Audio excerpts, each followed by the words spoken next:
The Bible. Is it hard to understand? When it comes to reading the Bible, the first thing that comes to mind is the fact that this is the Word of God. The seals have been broken, and the truth is here. And when we go throughout the scriptures, when we go throughout extra biblical records, we find that the language that God employed, that He used to create the heavens and the earth, was the Hebrew language. Christ said, I came for the lost sheep of the house of Israel. But yet no one, no religious leader, no religious church out there anywhere can now identify the 12 tribes of Israel. Can we? God is quite simple, but it seems as if man makes understanding Him hard. What are those mysteries? The truth of your book and the truth will make you free. The Hebrew and Bible Academy, you're invited.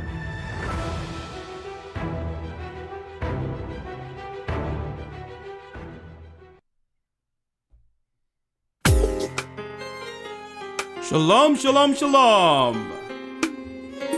Blessed, my brothers and sisters.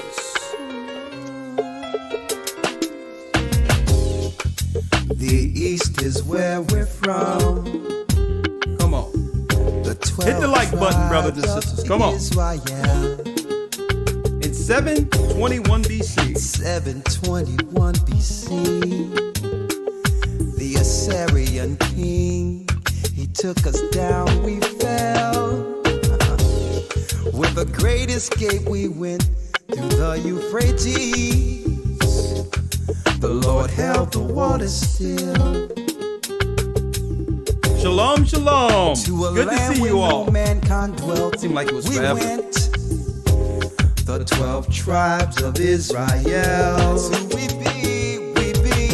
Manasseh, the Cubans, Ephraim from Puerto Rico, Naphtali from the Isles of Hawaii.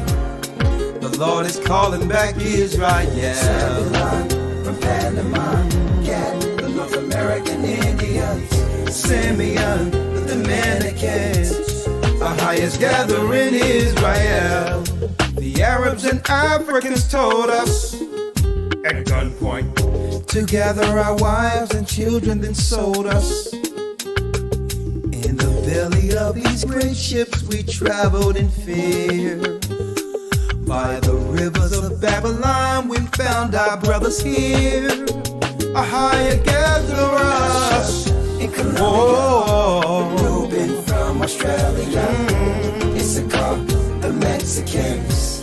A highest gathering. Come on, hit the like button, brothers and sisters. The Negroes, Benjamin, the West Indians, Levi, the Haitians. A highest gathering in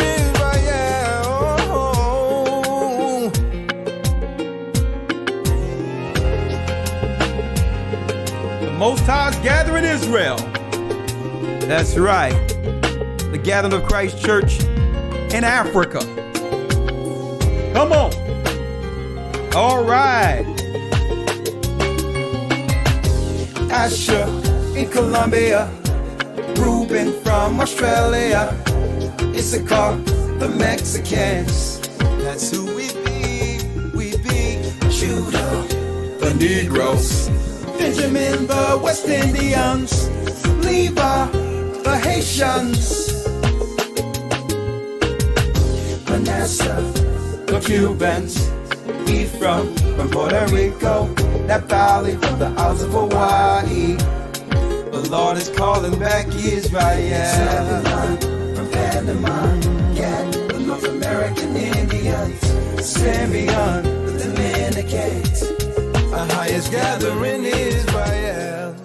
That's right, brothers and sisters. The Most High is gathering Israel. I'm Elder Rawchaa of the Gathered of Christ Church, here with our your weekly broadcast.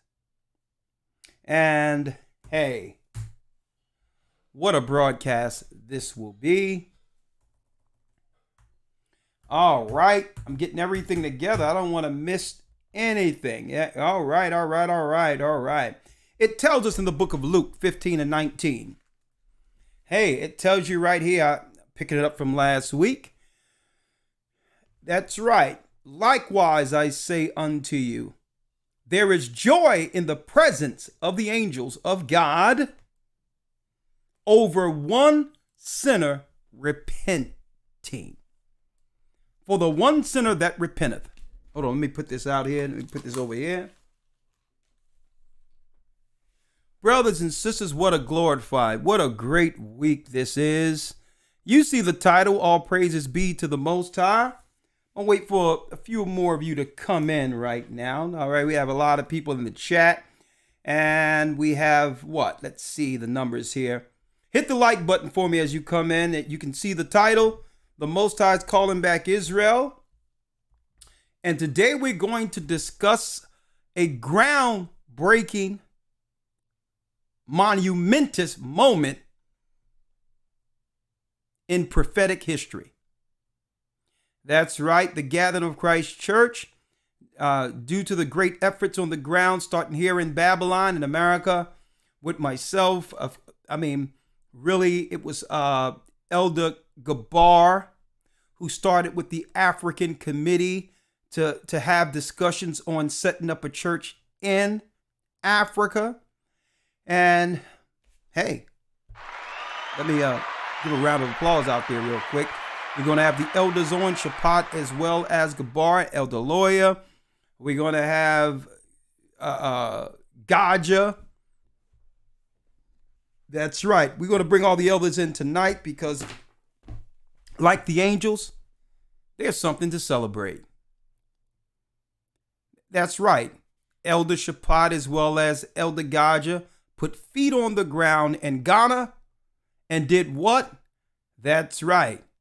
Baptized in the name of Ahia, Bahashim Yeshaya, Rawchaa, and there's so much I would like to discuss on that, but I want to make sure they are part of the discussion. And yes, it feels good. Yes, it feels good. Yes, it does. Isaiah 43 and 1 reads, But now thus saith the Most High, the Lord, that created thee, O Jacob, and he that formed thee, O Israel. Listen to this.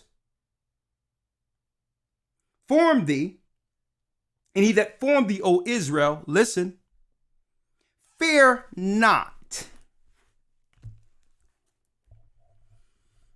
Fear not, Israel, for I have redeemed thee. I have called thee by thy name. Thou art mine.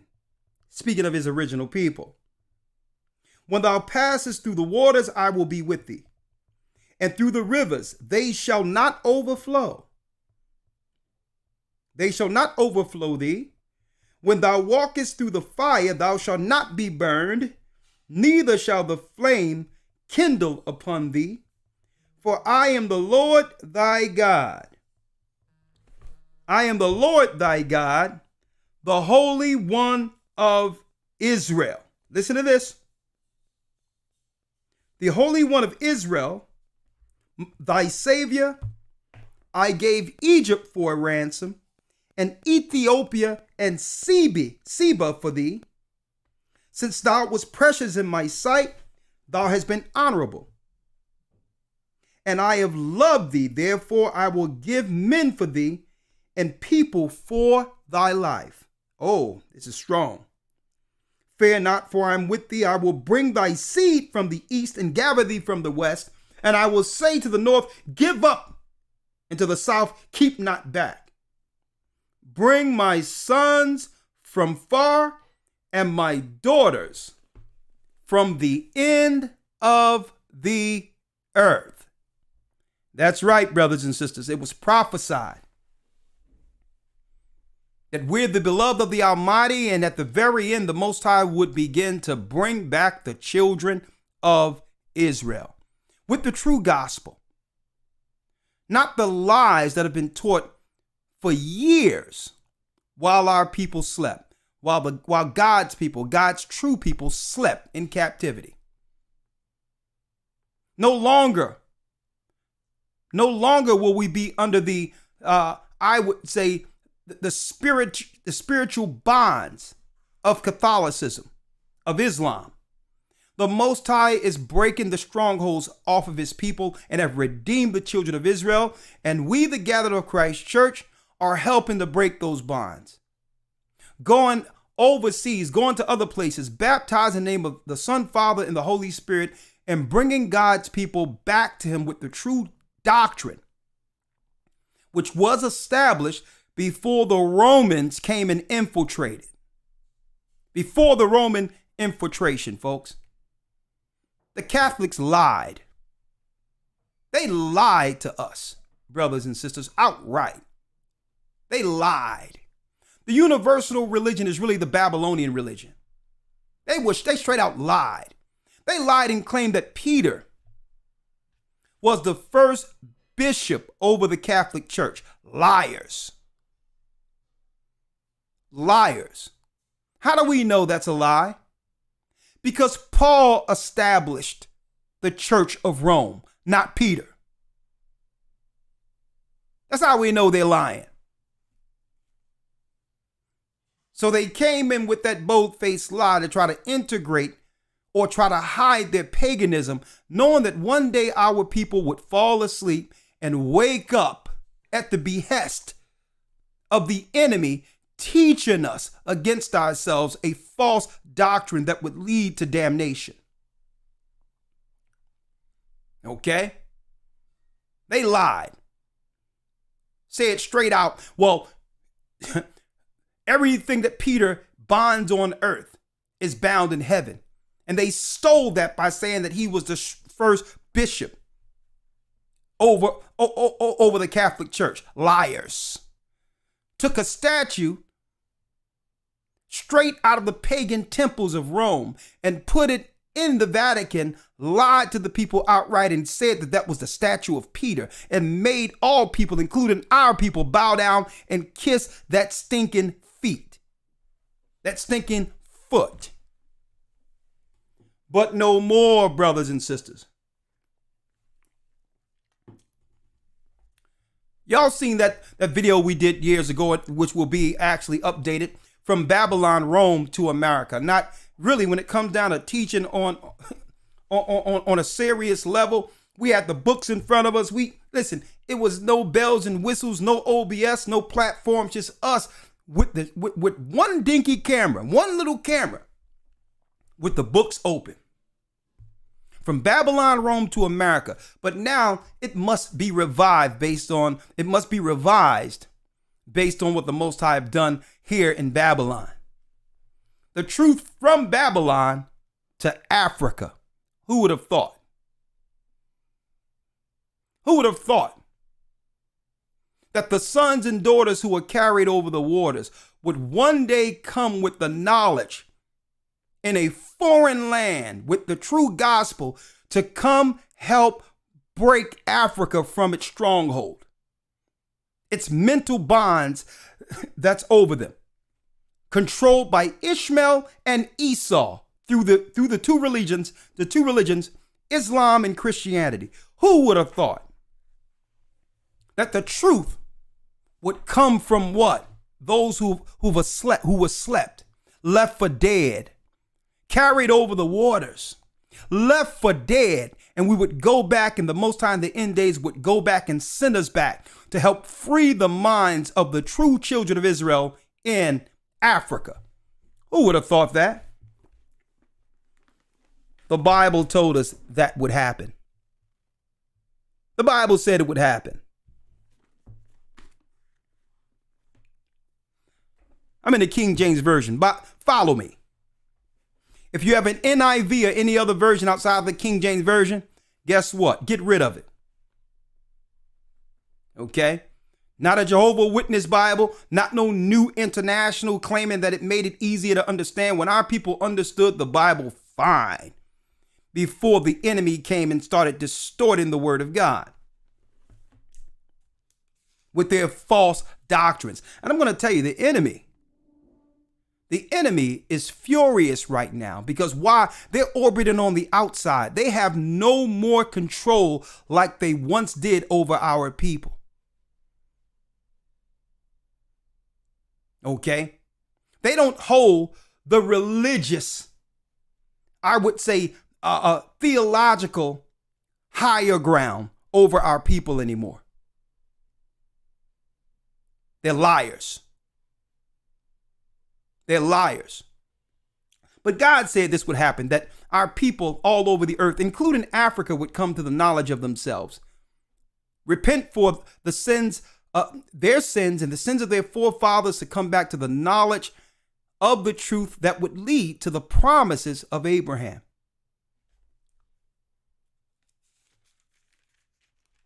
Hosea 1:10 reads, "Yet the number of the children of Israel shall be as the sand of the sea, which cannot be measured nor numbered.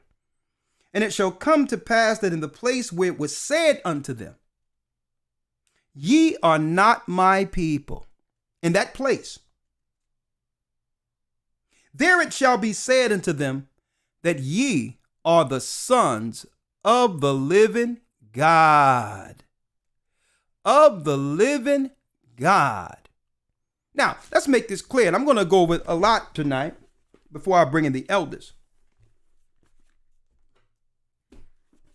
Who were we before Africa? See? They would have us believe that Africa is the motherland. Wrong answer. No, it's the wilderness. It's part of the wilderness that we fled into running from Roman persecution. The same liars who lied to us about this new brand of Christianity, these pagans. Okay, these pagans. They came against our people. It's called the desolation of abomination, written of in the book of Daniel. It was the Edomites, the Roman Empire, who came against our people in 70 AD under Vespasian and Titus, and began to sack our land, destroy Jerusalem, and raid the temple. They took all the gold out of our temples, the European demons did, to build the Vatican. They created, before the CIA and before these new groups, MI6, CIA, and all these other groups they have now, they were predominantly working through espionage later on to continue their destruction of our people through the likes of the Knights Templar. Oh, you thought we didn't know, huh? And the Jesuits.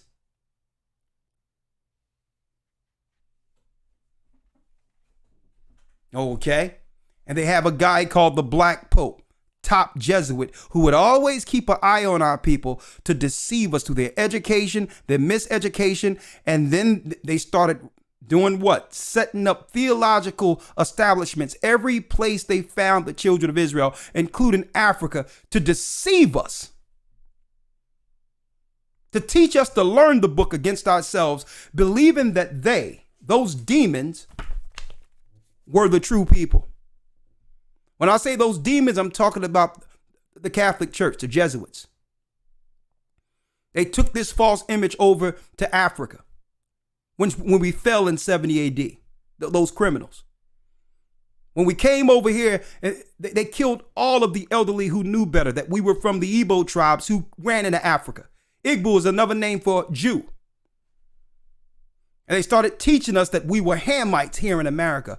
Lo and behold, the Most High has awakened the lion, and we're back in Africa showing our brothers and sisters the truth. This was a lie. This was a lie. Now, some people might say, well, listen, it's common sense now, the cat's out of the bag. Who cares if he was white or black, whatever? It doesn't matter, right? See, but here's the problem with this image, brothers and sisters. We put down the white image because we know this is Cedric Bogier. Put down the image. But we continued as a people in the doctrine that came with it. We continued in the doctrine that came with it, leading us to what? The Apocrypha. that prophesied this false image. It's not just the doctrine. It's not just the face that's this white image. We all know that Christ wasn't a white man. He couldn't have been a white man. And that's not racist. It's truth. Even white people know better. But it's the lie, the doctrine of the Christian church, which was damning. So even if you put down the white image, he's still in your mind. This pagan right here is still seared in the minds of our people through doctrinal indoctrination.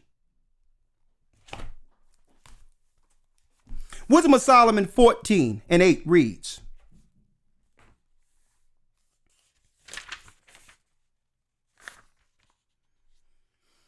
Wisdom of Solomon 14:8 reads, let me put up this satanic guy right here, Satan's son, Cedra Bogier, while I read this.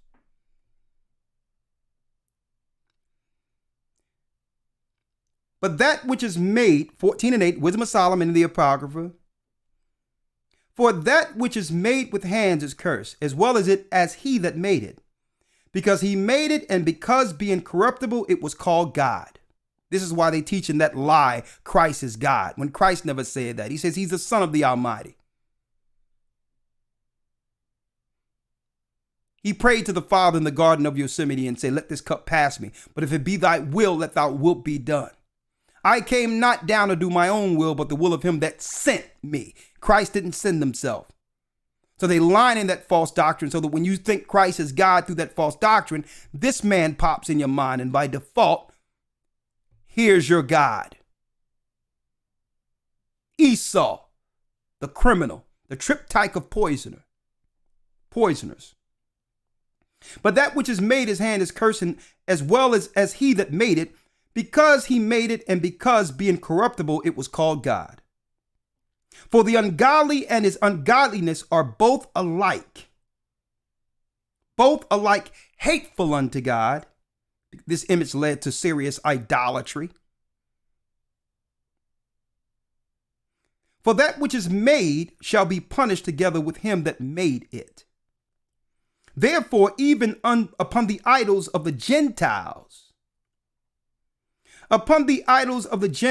shall there be a visitation, because in the creature of God they are become an abomination and a stumbling block to the souls of men, and a snare to the feet of the unwise.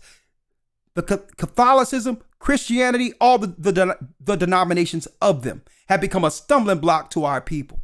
When there's only one path, the Roman Catholic Church, with their evil intentions against our people, created thousands of paths claiming it was Christianity, when Christ only brought forth one doctrine. If that's the case, then why is there different denominations of churches? They're the many what? That's right. They're the many harlots that comes from the whore, the mother of harlots. If there's only one path, why is all of these denominations attached to one Catholic Church, with the credos and missions given to them by the enemy?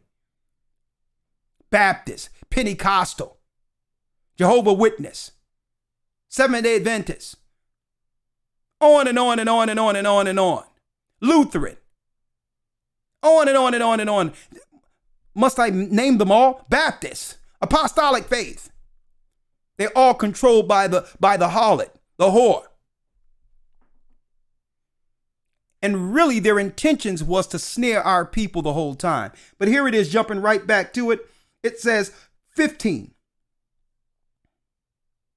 For a father afflicted with untimely mourning, when he had made an image of his child, soon taken away, now honored him as a god, which was then a dead man, and delivered to those that were under him ceremonies and sacrifices. So you can put down the white image, but you're going to continue with the ceremonies and sacrifices. Even if you think he's a black man, you're still doing what? Christmas, Easter, Sunday worship, pagan days that were brought with this evil man right here. And what was it? The 21st verse. Wisdom of Solomon 14:21.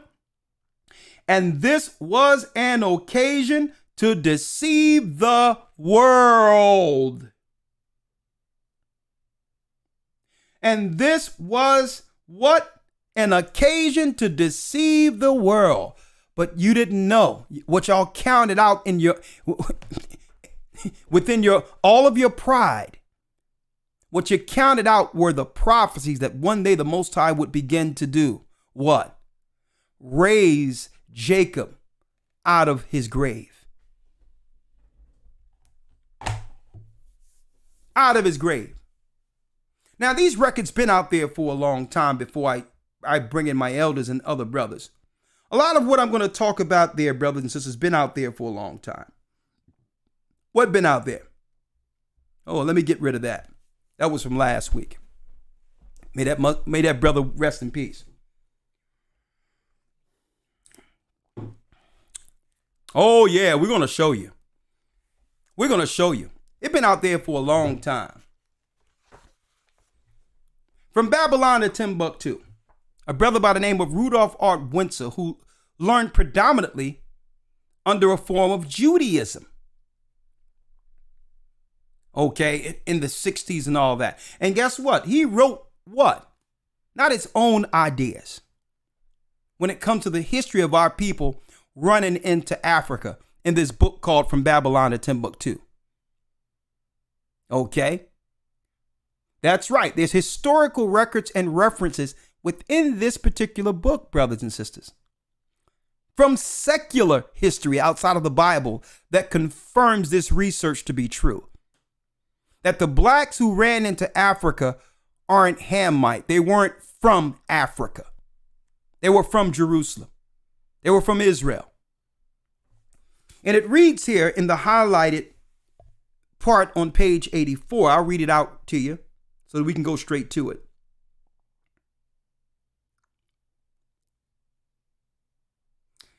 In the year 65 BC, the Roman armies under General Pompey captured Jerusalem in 70 AD. General Vespasian and his son Titus put an end to the Jewish state with great slaughter. Speak up the Edomites who killed us from Rome. During the period of the military governors of Palestine, many outrages and atrocities were committed against the residue of the people. And during the period from Pompey to Julius, it has been estimated that over 1 million Jews, 1 million Jews fled into Africa. Why do you think they systematically keep Africa a third world country? This is their plan for wherever we are in the earth before they totally come. That's right. The last siege against Israel all over the earth. Okay. This was their plan the whole time. Out of nowhere, they talking about Ukraine when our people are suffering in Africa and the whole world is silent. Silent. Where even the politicians cannot even stand for their own people. Why? Because if they try to stand up for their own people in Africa, that's right. All subsidies and finances and financial aid will be taken away from even the politicians, and they'll starve the people out over there. So they're at the behest of the Edomites government who have made them third world. But Christ had a plan. The Bible has a plan. That when Jacob began to come back to the Father and call on the Father, he'll answer.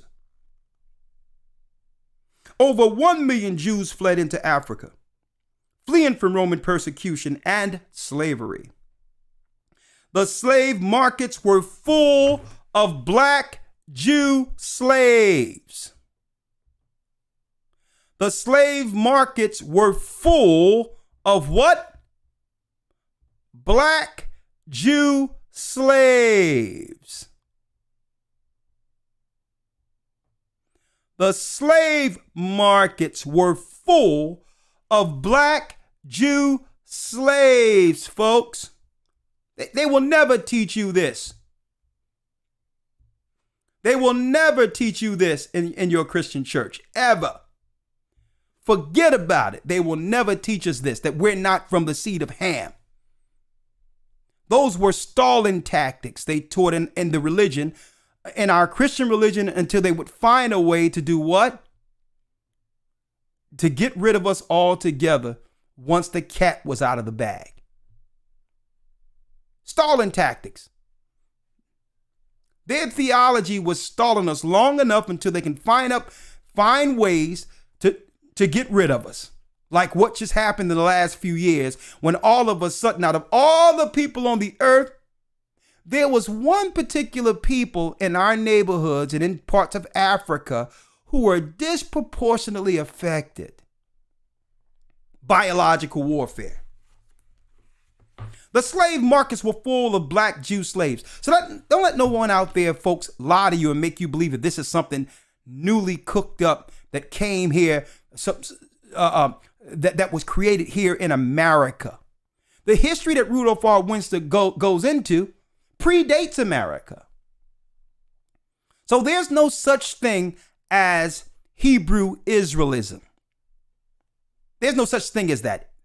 That's something they've created to demonize what they're trying to equate or parallel with some, like a Black Panther or some black nationalist garbage that doesn't exist.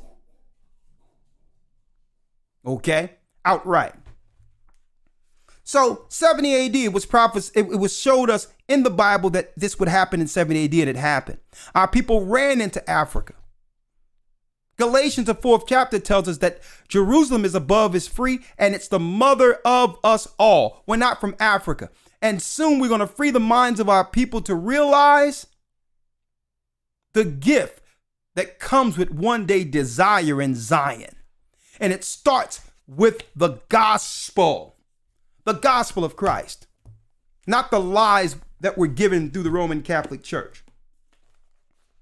Going right through Matthew 10. Yeah, you see me. I'm straight sword. I'm straight in the sword today. I'm just dealing with the sword here. The Holy Bible, King James Version. Matthew 10:5-6 reads, "These 12 Jesus sent forth and commanded them, saying, Go not into the way of the Gentiles." The original mission wasn't to the Gentiles. It wasn't until after Christ's death that it was decreed to go throughout all nations, everywhere, baptized in the name of the Father, Son, and the Holy Spirit, Jews and Gentiles alike. And that's why the gathering of Christ Church, that's right. Even though the enemy have lied to us with false images, which were white images and all that, the Vatican, with the intentions of the Jesuits and others to destroy our people. Why do you think they're so focused on our people learning we're Israel? Why do you think they're so concerned? Why do you think these apologetics and all that? Because why? They're no longer the authority. Why are they so concentrated on urban apologetics? No, go do what you do. Why are you worried about what we teach our people when you've done nothing but lie to us by not telling our people in Africa and others that we are the true children of Israel according to the Bible and according to history? And we don't need no stinking DNA test to confirm that. Your science is madness. You can make your science out to be anything you would like. But what you cannot change are the prophecies. And there's no white people anywhere who've experienced the curses of Deuteronomy 28. So you can't even say you have anything to do with the curses of our people going into slave ships. And that's right. Chinese people can't say that they have a stake in that. Neither can the Arabs, and neither can the Hamites. Matthew 10:5-6 reads, "These 12 Jesus sent forth, commanded them, saying, Go not into the way of the Gentiles, and into the way of the Samaritans enter ye not." Now, the reason at this time Christ said, Don't go to the land of Samaria, for those who are not in the academy, you would know this, is because in the book of 2 Kings, the 17th chapter, it tells us 721 BC, around 718 BC, folks, there was a split well before that time between what? The northern and southern kingdom. And that's right. The Assyrians took out the 10 tribes. They were driven from the land for disobedience. and imposters was placed in the land.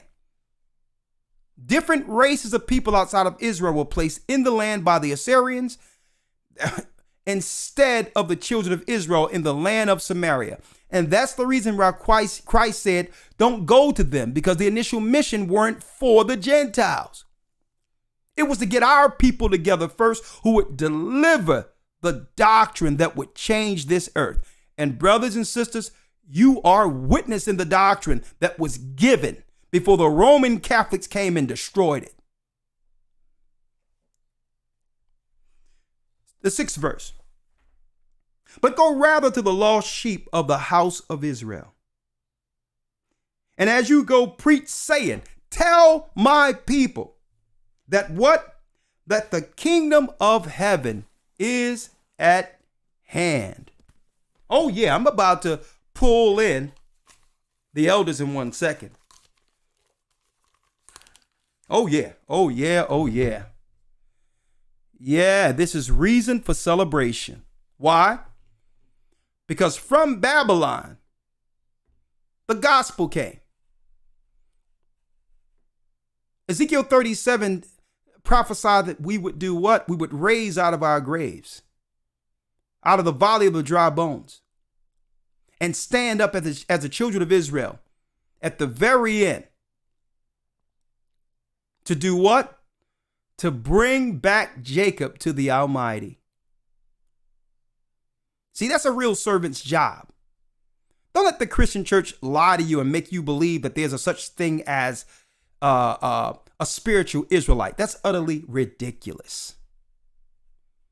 Why aren't there spiritual Ishmaelites or spiritual Edomites or spiritual? You see what they do when it comes to us?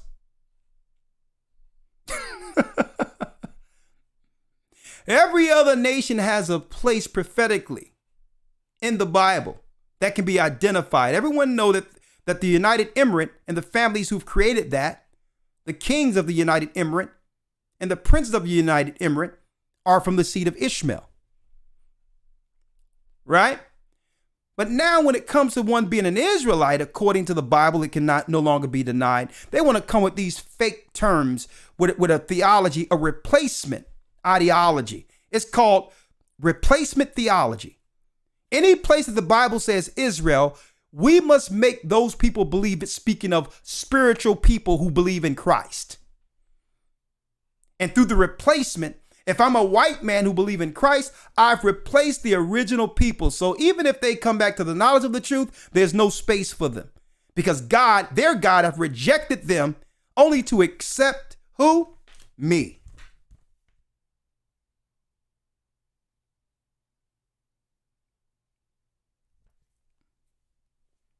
Oh yeah. The devil is a liar.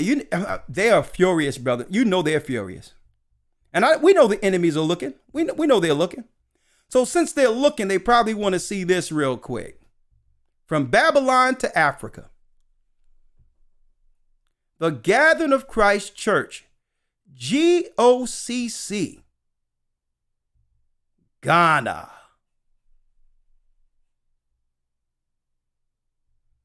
GOCC, Ghana.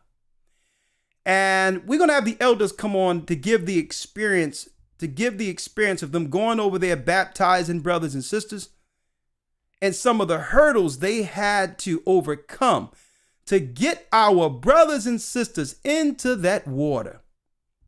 And family, that's right. Our brothers and sisters from Africa would like to say hello. The children of Judah. Tree. Praise the Most High. Welcome to Ghana. All right.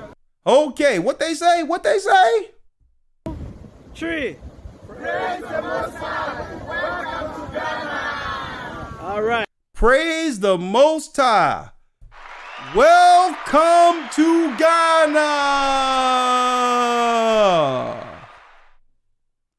Welcome to Ghana. And you know what? It's not, listen, brothers and sisters, we are in Mexico. We're in the South America. We're all, let me tell you, we are in Eastern Europe, the Grecian islands, All praises be to the Most High, because the Bible says this gospel must be taught throughout the four corners of the earth, and then the end shall come. Proving that the Catholic Church didn't do the job, because they're everywhere causing havoc, yet we're still here. So it was talking about Judah rising, the Israelites rising, and coming to the knowledge of the truth to a degree where we would begin to baptize and bring back the 144,000 leaders that was prophesied in the end according to the scriptures out of the 12 tribes of Israel. And these peaceful men who were chosen to deliver the true doctrine that was destroyed by the Romans, that's right, would also become a light to the Gentiles, to let them understand what the sweet taste of truth is. Because the Gentiles are fed up too. They've been lied to the degree where even the Gentiles have put down the Bible. Okay, what our brothers and sisters like to say to you here in America? Huh? What? Let's do it again. Hey. Let's do it again. Tree. Praise the Most High. Welcome to Ghana. All right. Praise the Most High. Welcome to Ghana.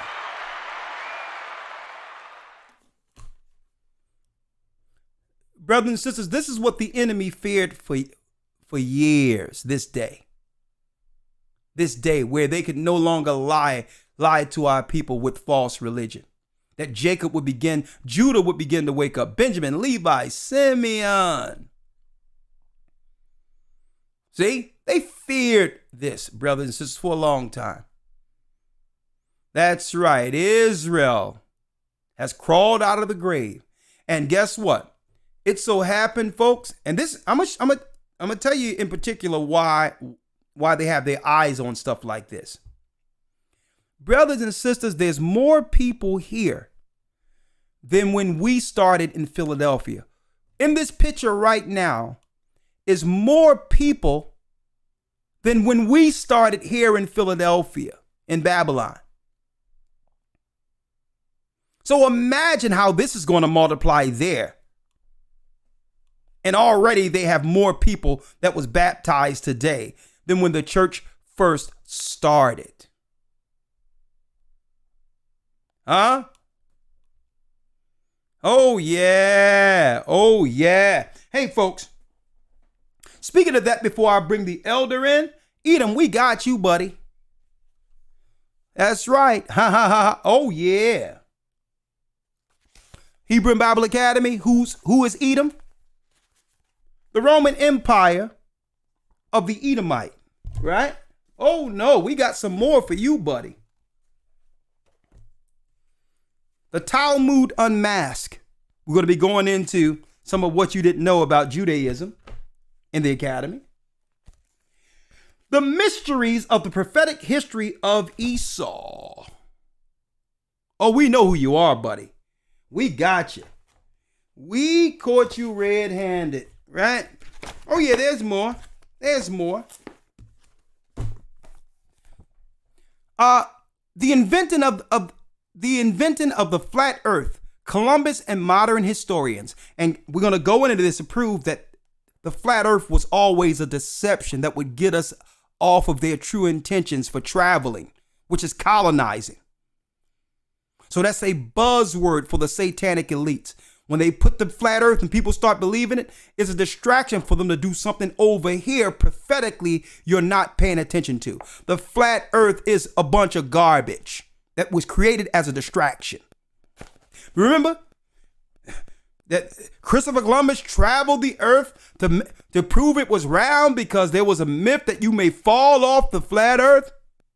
Yeah, we're going to be going into that in the academy. May 22nd. Oh, hey. I got to hold this one. Germany and Edom. Everything they told you about Germany isn't true. There's a theater that came with television that had them sell us a lie. Germany is part of the 10 horns. Any news you hear that Germany was against America and all that old other stuff, and it's all a lie. It was an Edomite plan to take the empathy off of our people and put it onto others. Hey, before demonizing and destroying our people. Hey, that's right. These and more will be discussed in the next Hebrew and Bible Academy. Okay? This and more. Right? Let me put that to the side. The Eusebius. The history of Christ's lineage. It was a lie when they claimed they didn't know who Christ's father was. They knew, the Romans knew who Christ's father was, but they were looking to push, that's right, the virgin birth that stemmed all the way from ancient Babylon, Semiramis, then Diana, to be worshipped as a queen mother over all people. So you're not looking at Mary at all when you see the Roman Catholic Church. You're dealing directly with Semiramis, Nimrod, Tammuz, and the virgin birth, and they had the history at the beginning of the Catholic Church had the history where our people brought what? Records to prove who Christ's father was. And the lineages leading all the way to David. Oh yeah, if you want to know who it is, I'll tell you what. Hebrew and Bible Academy, we're going to give you the history. Do anything you want to do with the history. But virgin doesn't mean the definition that they're giving it to you here in America and in the Western world. Virgin doesn't mean a person who have never had intercourse, according to the biblical definition. Virgin means a woman of what? Marriageable age, according to the Bible.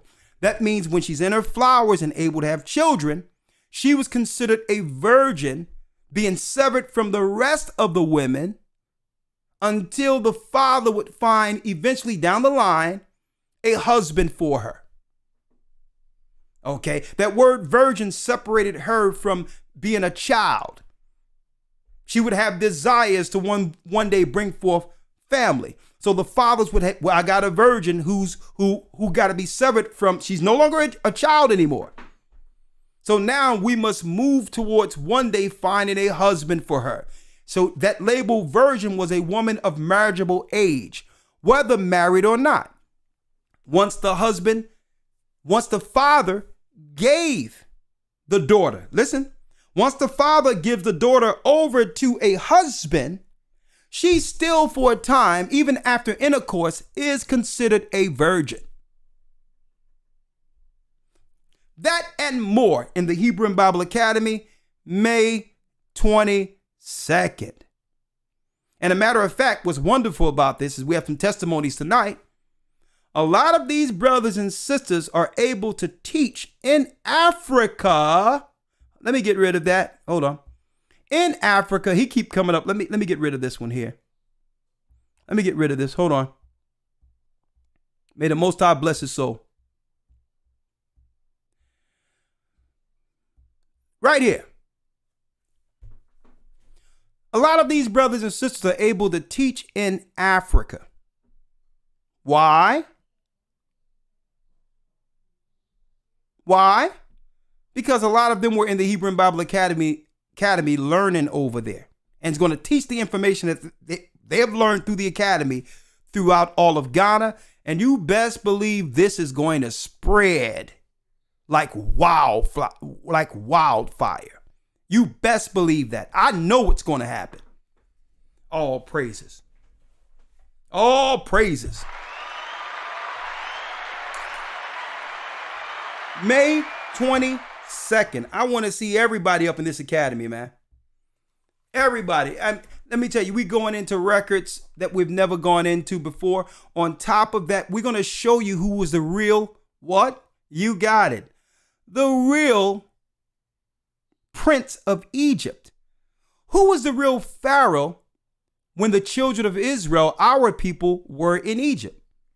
Well, they lied and made us believe that it was Ramesses. It wasn't. That was a lie. So they can distort so that they could purposely distort the historical timeline of our people being in Egypt. Ramesses the king was not, the pharaoh was not pharaoh when the Israelites, when our people were there, and we know who that king was. That's right.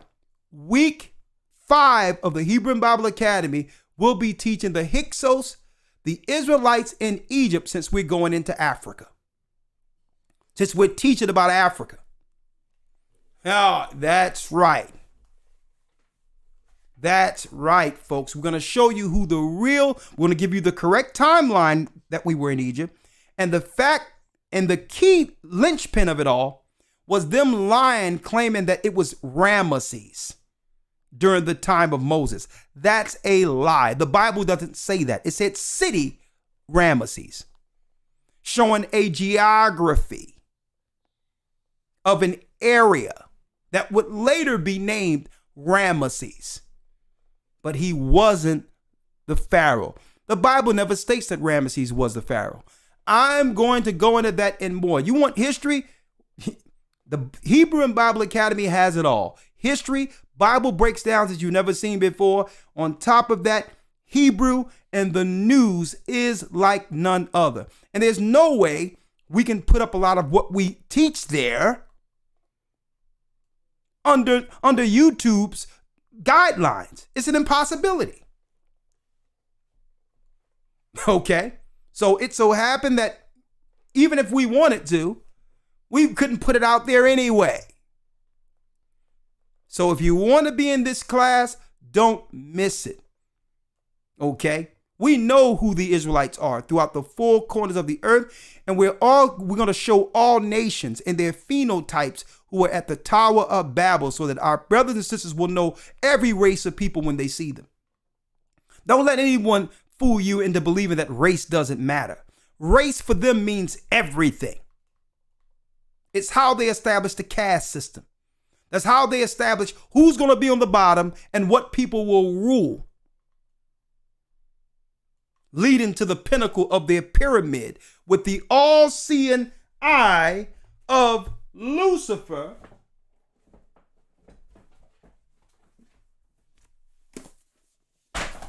at the top of it.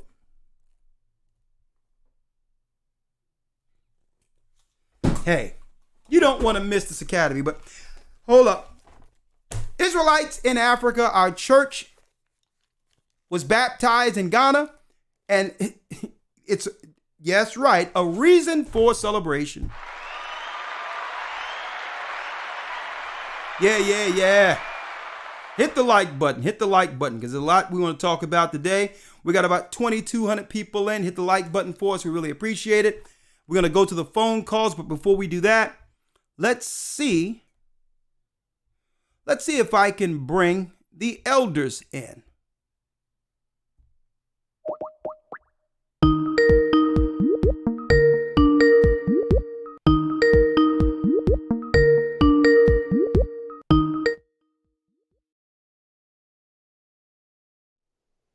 Elder Gabar. Okay, Elder Gabar, I'm ready for you to come on in. Right? In the meantime, let me see if I can get Elder Shapat.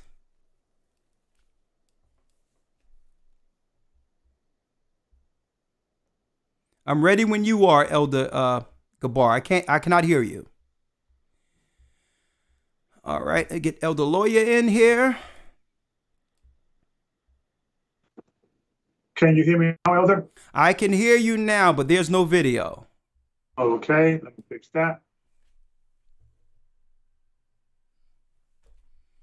Okay, let me see if I can bring in Elder Shapat. And you know, I want to get them in and out of this because it's very late here. I think they're what, 7 or 8 hours ahead? It's 11 o'clock over there now. It's 11 o'clock? Yeah. Okay. Shalom. Shalom. Let me bring in my brothers from the same mother. Well, at least from the same loins of Jacob. Let's put it that way. All right, let's do this. Let's see how we can do it. Let's see before the calls and all that come in. 1 second. Where's Elder Rawchaa? Oh, that's what I'm looking for.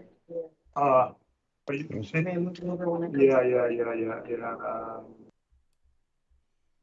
All right.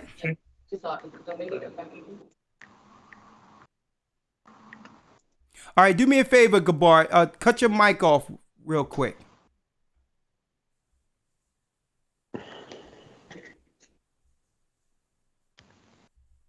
Are you with us now? Yes, sir. Let's see here. Hold on. No, your mic is fine. I've seen you talking on the side. I just want to, we're live. The broadcast is live, so. Sorry. All right. Elder Rawchaa. Where's Elder Rawchaa at? He's having a little bit of internet difficulty. troubles. Okay, that's fine. That's fine. So you can fill in. You can fill in. That's fine. I got us all in here. Elder Lawya, I know you heard the news, right? Yes, sir, I have. All praise and honor be to the Most High. I know this is something that we've been looking to do for a long time. We've been talking about for years. And to finally see it formulate and come to fruition. So definitely a blessing. And you know what? They know they were Israel. There's been rumblings in Africa a long time about the knowledge of our people being Israel. They're getting suppressed by mainstream religion like Islam. That's why they sent Islam up in there. And Christianity and forced the sword on our people. Elder Gabar, I would like to say thank you because you were you were the brother, elder, who came with the idea for the initiative. Elder Gabar, give it up to you. Praise, thank you, Elder. Yeah. You know, but I really got to give a shout out to Sister Deborah. Sister Deborah from upstate New York. She's actually originally from Ghana. And to be honest with you, she was the first one of our church that I know of that was always dropping seeds in Africa when she used to visit her family in Ghana. She dropped flyers. She got me in contact with people. She was there waiting for, she used to go back and forth because she had family in Ghana and she used to live upstate. But she was waiting patiently. And let me tell you how patient she was waiting. She was with us in the first Passover we did in Brooklyn back in 2011. So that's how long she's been with the church. And she's always calling me from time to time saying, Elder, we need a word in Ghana. I'm my family, they're listening to Elder and we got to get a church up there. So finally, now that we got one, I know she's ecstatic and happy, and I'm happy for her because, you and I have spoken for many years, Elder. You know my thoughts. We should have, my feeling, we should have been in Africa years ago. We should have been in Asia. We should have been, I'm more excited to set up churches outside of America than America. I'm not, I'm still getting excited when we hear a new body is growing in the States, but it's a different feeling when you hear outside of the States. It gives you a global feeling, a global, national, international feeling. So, you know what, this is going to be a global church. And that's, the fact that Elder Rawchaa, Elder Rawchaa, went to Africa, the Middle Passage and began to preach the gospel there and baptize people. These are exciting news, man. Exciting news. I can't wait. Yeah, go ahead. I'll be going there behind you guys. I'll be there soon. I want to go to Africa. I want to go to the Middle Passage too. Simeon was there too. So we want to go there too. All praises. Man, that would be absolutely awesome. And now, the man of the hour, Elder Rawchaa, give us what they call the tea. Give us the experience going over into Africa, what you had to go through, and you said there was many obstacles to get brothers to the water. I know the brothers and sisters would love to hear your testimony, your experience of how the Gathering of Christ Church is now in Africa with you being over there. So, you talk about some reporting.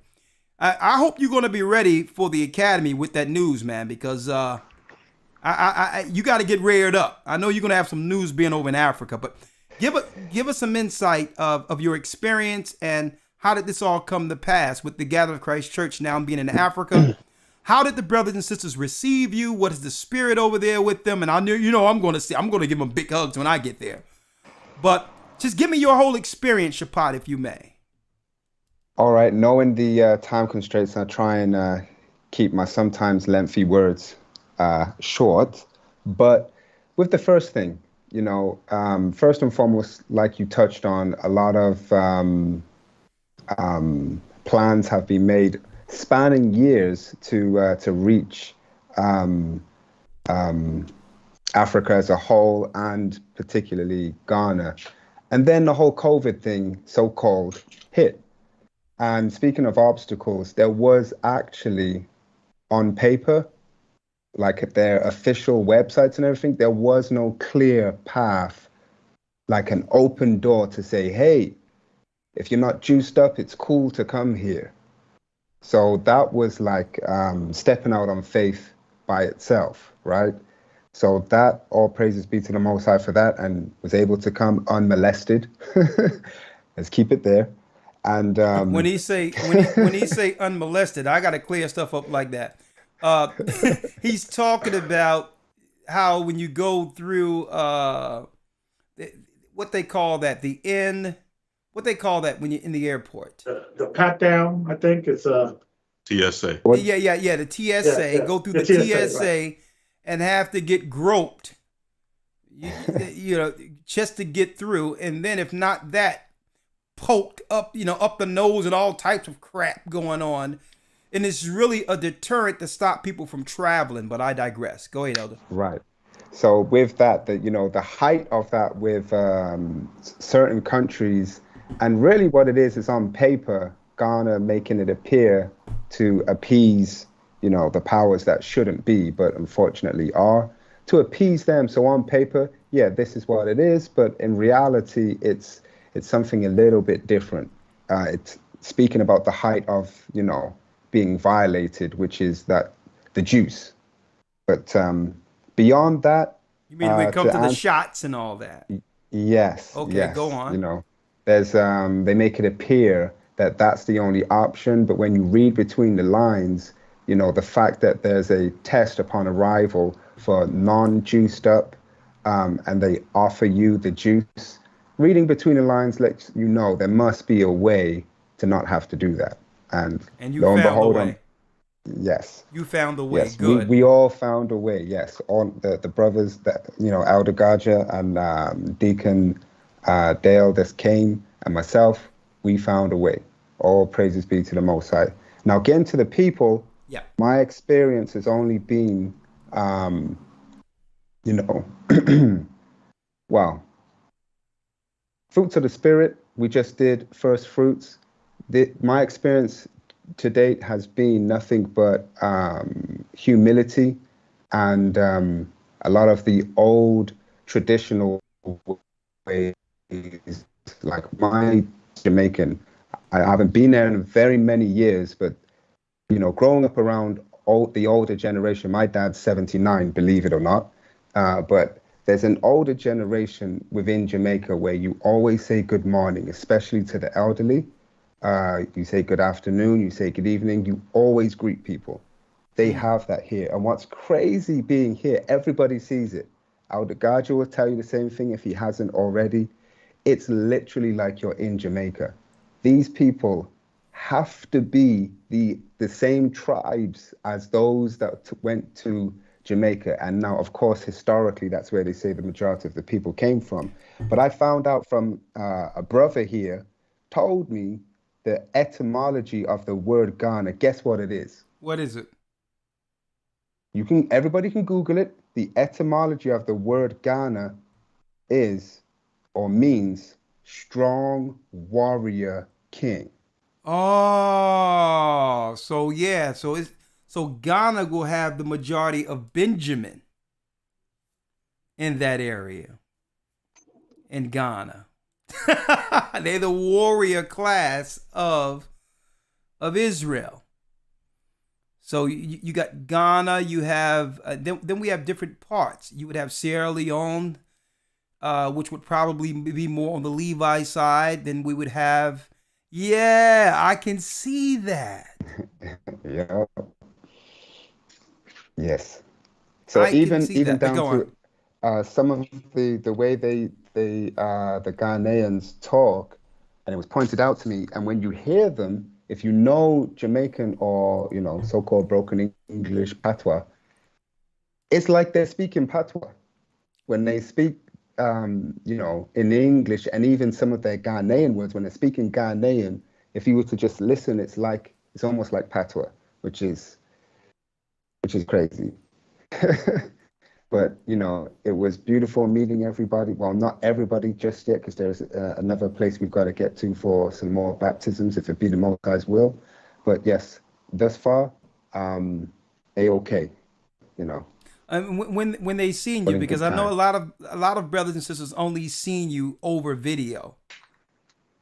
Right. How were you received? You know, for the first, it was almost an unbelievable moment, or surreal, with them only seeing us from this side, from the camera, right? Right. Yes.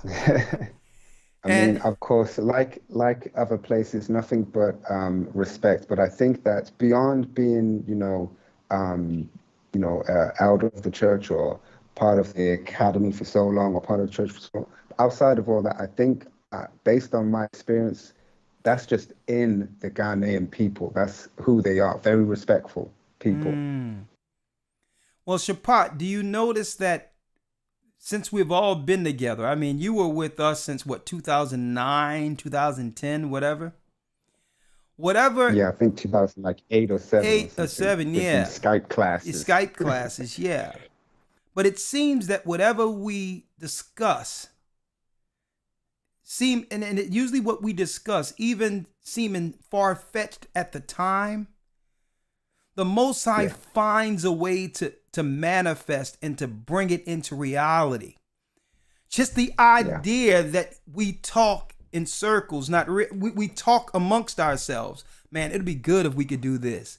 It'd be nice if we had that. People are frustrated, emailing us and saying, well, please, when we gonna do it? And then it seems so far-fetched or out of the realm of reality when it's first presented. But when we start speaking about it and begin to act on it, what happens? It seems like immediately the Most High began to bring it forth. And I'm not just talking about with Africa. With everything we have done in this work, this faith work, it's been just like that. It starts with an idea. It starts with a conversation out of nothing. And then we're sitting. Now you're sitting there sitting in Africa out of a conversation.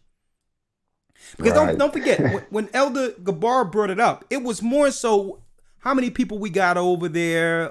Is it possible? There's a sister in my church that are from there. It started like that. Right. But the first week in the academy is creation, and that everything came from a word. The Most High's word cannot return to him void. Where two or three are gathered, Christ is in the midst. Whatever we bound on earth, it shall be bound in heaven. It's his work, and we just came out of first fruits and dealing with the talents and things that are given to us. Some are given 10, some 5, some 1. It's all kind of works together for us to be God's servants, to just bring his increase his talents. And it's one thing in particular, Lemuel, some of the point people, you probably have to tell the brothers and sisters who's over there and whatever the case is. Because I'm sure once brothers and sisters know that we have an official place in different parts of Africa, the floodgates are going to open now. And even the people on the side who you didn't think was listening, right? Right. One thing Lemuel sent me a brother over there, one of the main point people who held it down, even when there was no church or nothing there. Yeah. He sent a message based on the time of seasons with the calendar showing forth the real 364-day calendar with equal parts, equal nights from our church. And he was flabbergasted, that he was amazed that every time the season or the quarter would change when it comes to a new moon, in Ghana, he said you can see the change from each season right on point with that calendar that we ship from America to him over in Africa. They're closer to the east, right? You know how every time when the season would change, us in the east, it would be instant. We would see the change instant. Well, out of nowhere, the brother sent me a message says, Elder, that calendar is holy. He says from Ghana, when that calendar change, the seasons change. It gives us when the plant, all that. When the summer comes in, he says right on cue from the winter to the next season of spring, instantly with that calendar, that the weather actually falls at this of change of seasons the same way it shows in our calendar from the east. He says, Elder, it's incredible. And I'm like, hey, it's for the whole earth. You just have to be there in the east, because the sun comes up in the east, to understand the weather patterns and how it should feel when the weather changed. Because when we received the law, when we received the command of 364 and all that, it was from the east. Right? Right. But he confirmed what we were talking about for years when it come to that calendar. But off the calendar, you said there was some obstacles getting brothers and sisters to the baptism. Expound. Yeah, so, well, to that point, before I get to it, the image they portray of Africa, where, and you've touched on it over the years, they regurgitate this young, shirtless boy with a bloated belly with flies flying all over him. That guy must be like 40 years old now, but they keep using the same image. But anyway. You talking about the little black kid waving flies off of him. The real idea of what they want imprinted when it comes in our minds, when it comes to how Africa is portrayed. They wanted to see people with bellies and flies and one bowl of rice. I'm like, what the Hades is this? But go on. Right. Yeah, he was probably one of the older immigration officers in the airport. But anyway, it's they have roads like everywhere else. They have commerce, buildings, malls, you name it, right? Now, granted, just like some of the Greek islands, there are roads that are unpaved, and when they extend the towns and they're building houses and gated communities and all these things, there's a tendency that once they're near completion, then they'll pave the road. So with that in mind, there was this little stretch of long stretch of road, but because of the potholes, Lord, Jamaica is kind of normal that you will swerve. If you're not used to it, you'll be scared, but it's normal. Relax, calm, it's okay. They will swerve to the opposite side of the road with oncoming traffic, okay, to avoid potholes. But it's normal. Everybody knows this. Yeah. Okay. So, but this particular road, there's a street. If anybody's in Philadelphia area, you're going to know what is mentioned here. There's a street, and I can only presume it's probably the same till today unless they fixed it. But the street where the Philadelphia Zoo is, I know Elder Lawyer is going to know exactly what I mean with the potholes. You have to drive on the other side of the oncoming traffic in order to not have $1,000 bill on your car. Okay, so times that by 10, and that's what this road was. And then the GPS, we had to make a U-turn. There was a change of location. And that was another thing too. There was a location that the water was calmer But it's a thing where not only for the brothers and sisters to have an experience that is the same throughout the world when we baptisms, right? With the water situation, but also the presentation of Ghana to the world and not presented in a way that the media likes to portray it. So there was a lot of working out, I almost fell asleep a few times because today was very tiring. And then the waves where we actually went, the waters were very, very, very strong. Tide wanting to wash you into the shore. Yeah. And then, of course, when the tide comes back out, but it was the Most High's will, it was the Most High's work. And we, all of us, we got it done. It wasn't just me, it was all of us. Elder Rawchaa, the Deacon Dale from Canada. There was another brother, Mark, he was still instrumental in helping. Of course, like you mentioned as well, the local brother here, the point person, Lemuel. I haven't carried a bag since I've been here. Lemuel and Kwame, brother Kwame. I can't carry bags when I'm here. Much and it respect. Almost reminds me of what you talk. Yes, it almost reminds me of what you was talking about, Elder, in the early days with some of the older schools, and that following, that you can't lead without first following. And Lemuel, I don't know if you ever seen Lemuel, Elder Lawya.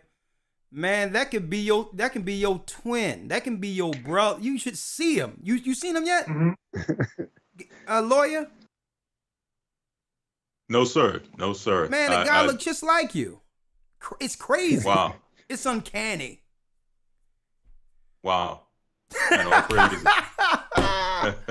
Like, we got another lawyer walking around here in Ghana. But man, I know it's late there, Shapat. I really like to thank you for all you do, sacrificing. And see, now I understand when it came to the malaria shots and all that in Africa, it was more so a deterrent. And I believe what they had in place with that was knowing what was going to come down the line now. It was always where if you're going to visit Africa, you have to go get some type of stuff in you. They made you believe that everyone was falling out from malaria. Yeah. In Africa. And you know what? But it's their messaging. It's their marketing. They could market overseas and make people believe that everyone in America is falling dead from chicken pox or measles. It's how it's portrayed, and tell them, listen, you can't come over here unless you got to get ready because, you know what I'm saying? So it's how it's messaged. You understand? And I can see how they put that in place a long time ago, in particular in African countries. Where they would make it where, well, if you're going to go over there, man, you better do this. Not that none of those diseases, not that they don't exist. Right. But we need to find out on the ground, and we're going to have those conversations.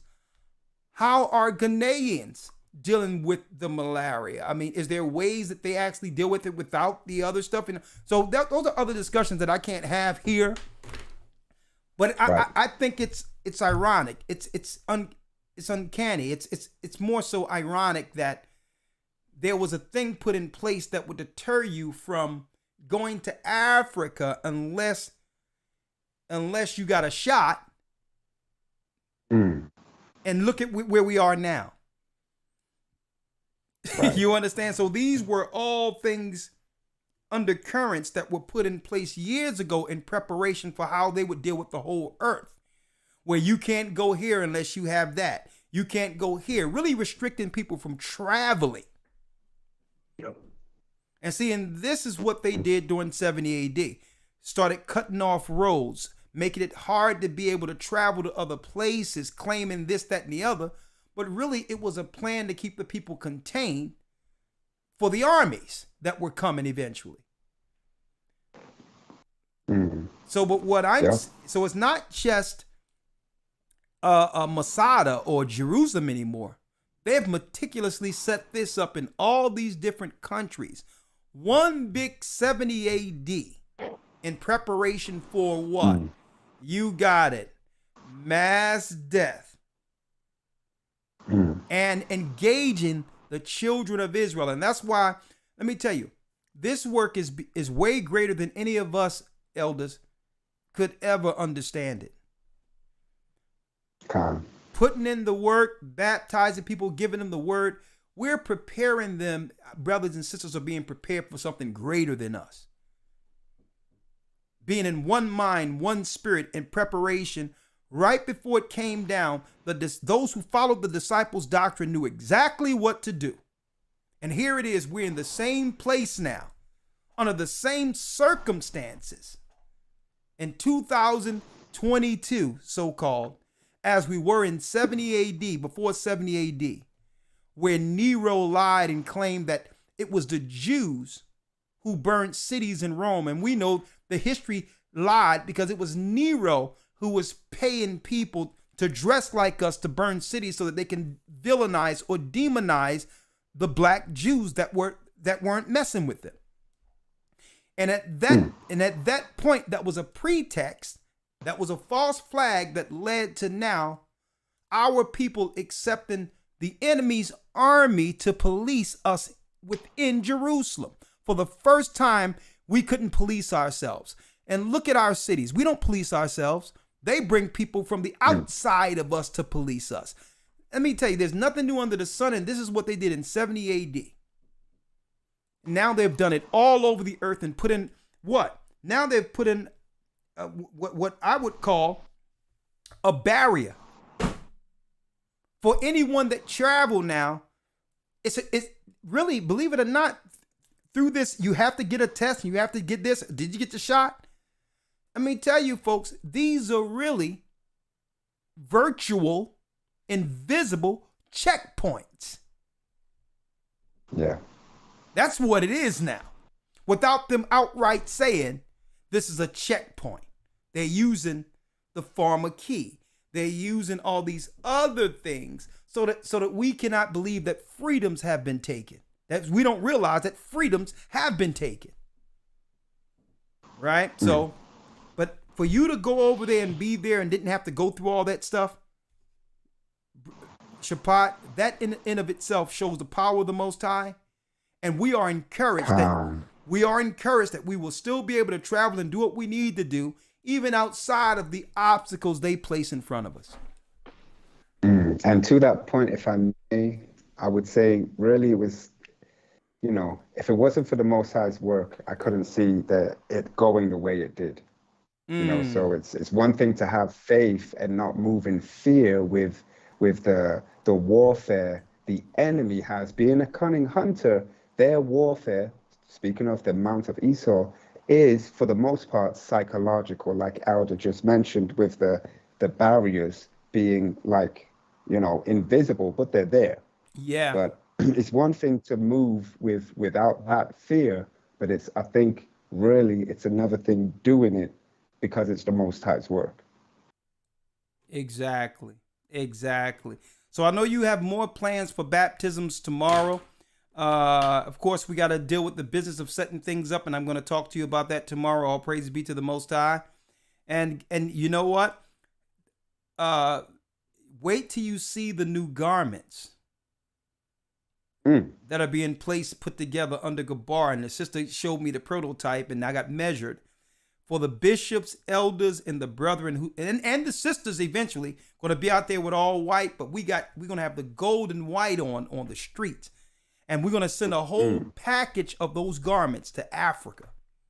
So they don't even need the money or whatever. We're going to send all that stuff to them, full packages of garbs and everything to get it, just to show a presence of the Almighty right there. And it's going to change everything. So get ready. Beautiful. Hey, this thing is, praise the Most High. You have the last word, Elder Shapat, before I go to the calls. That's right.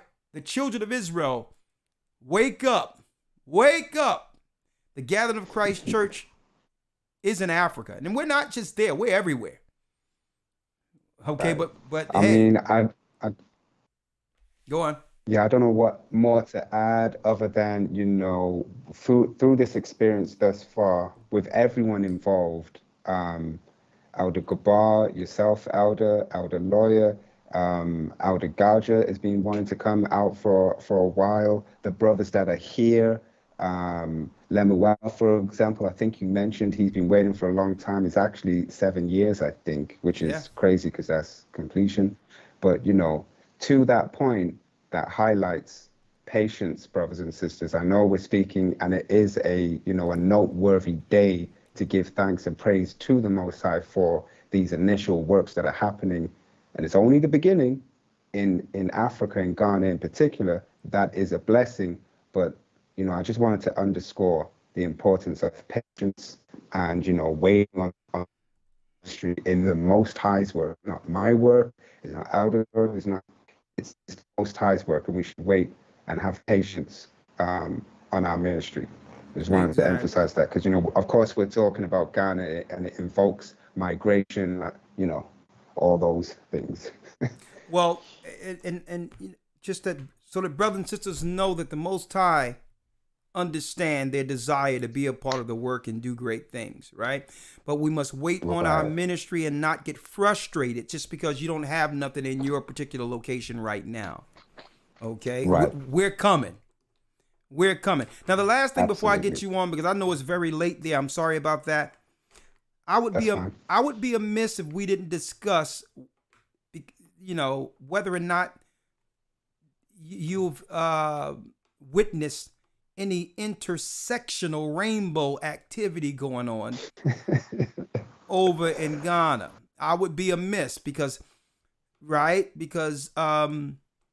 we all know that when you see this, judgment is not far behind, and it's sickening here in Babylon. We know where it goes. But obviously, in order to aid a lot of these other countries that they've made third world, like Ghana and others, and different parts of Africa, that particular agenda must be a part of grooming the next generation into accepting intersectional behavior. Have you seen it? So have you seen any of that over there, like over here in America?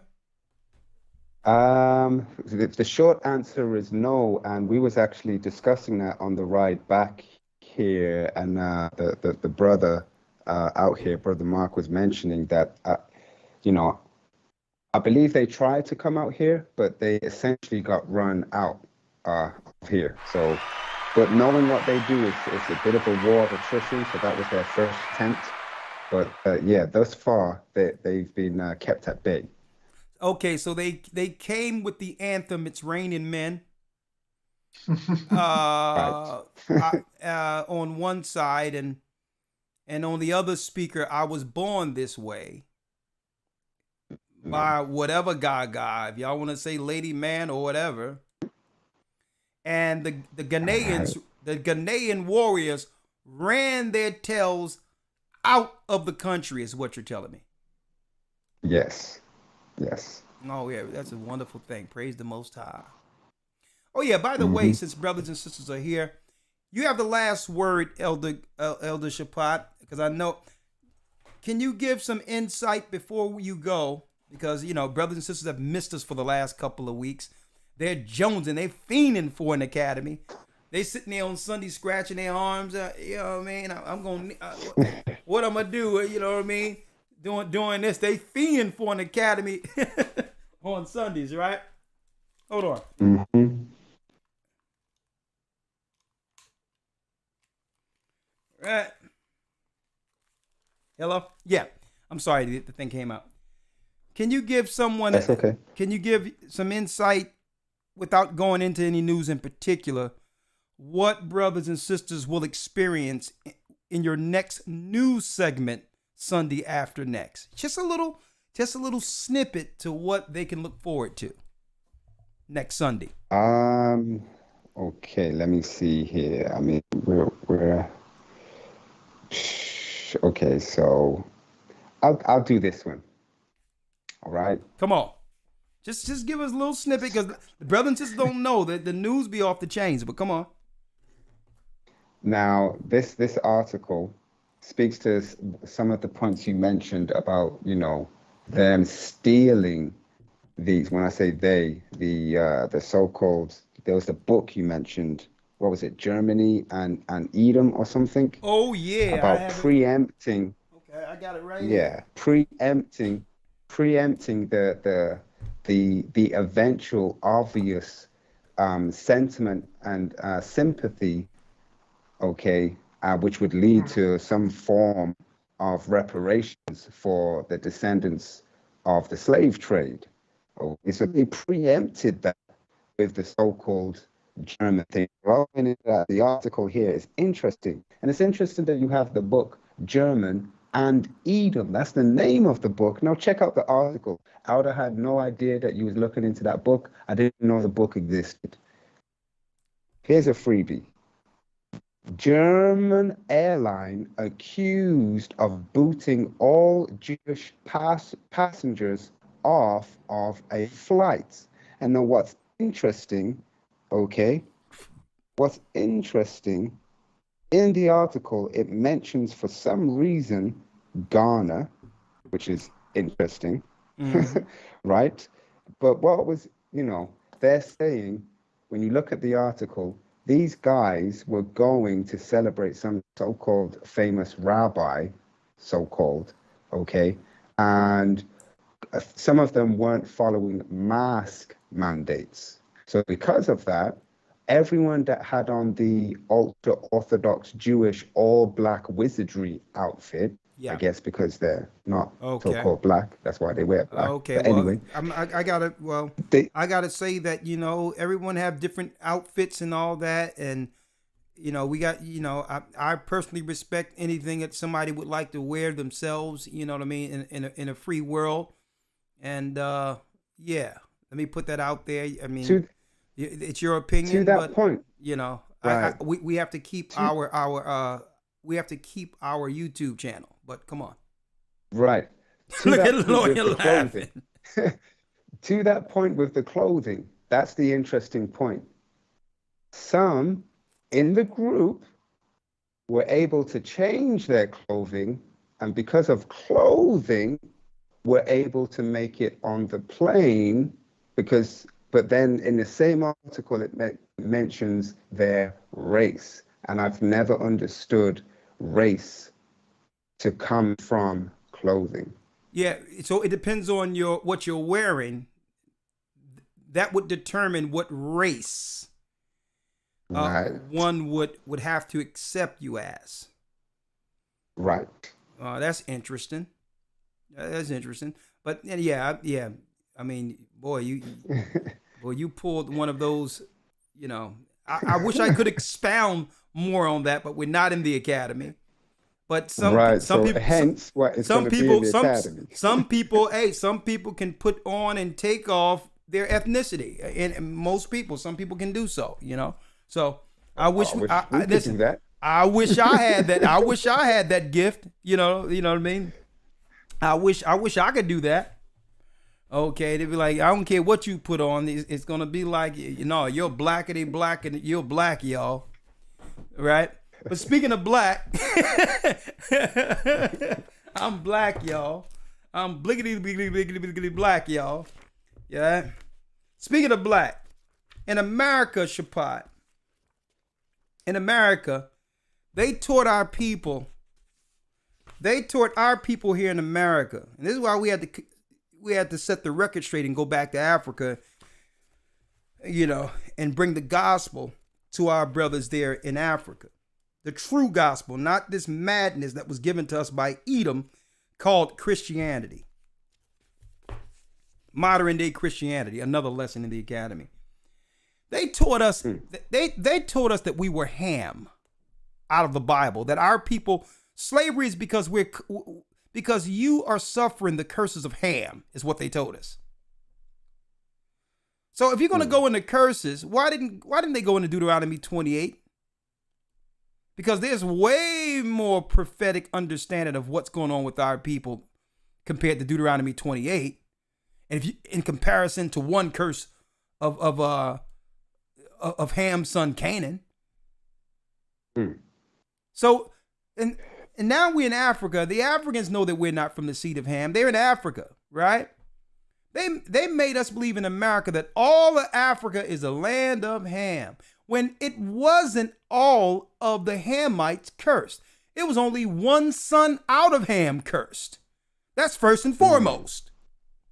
Right. And they never proved to our people in America that our people are from the seed of Canaan. The cursed son. A matter of fact, Esau had children with the cursed son, with the cursed son's daughter, the Canaanites, and brought forth Edomites. They are closer in blood. They're mixed blood with Canaanites. They're more ham. They're more ham than we are. First and foremost, they made us believe that all of the Hamites were all dark, not realizing there was a curse in the land of Canaan that turned a lot of the Canaanites leprous, white. Oh, who's Edom? I'm dropping that proof. And who's Edom?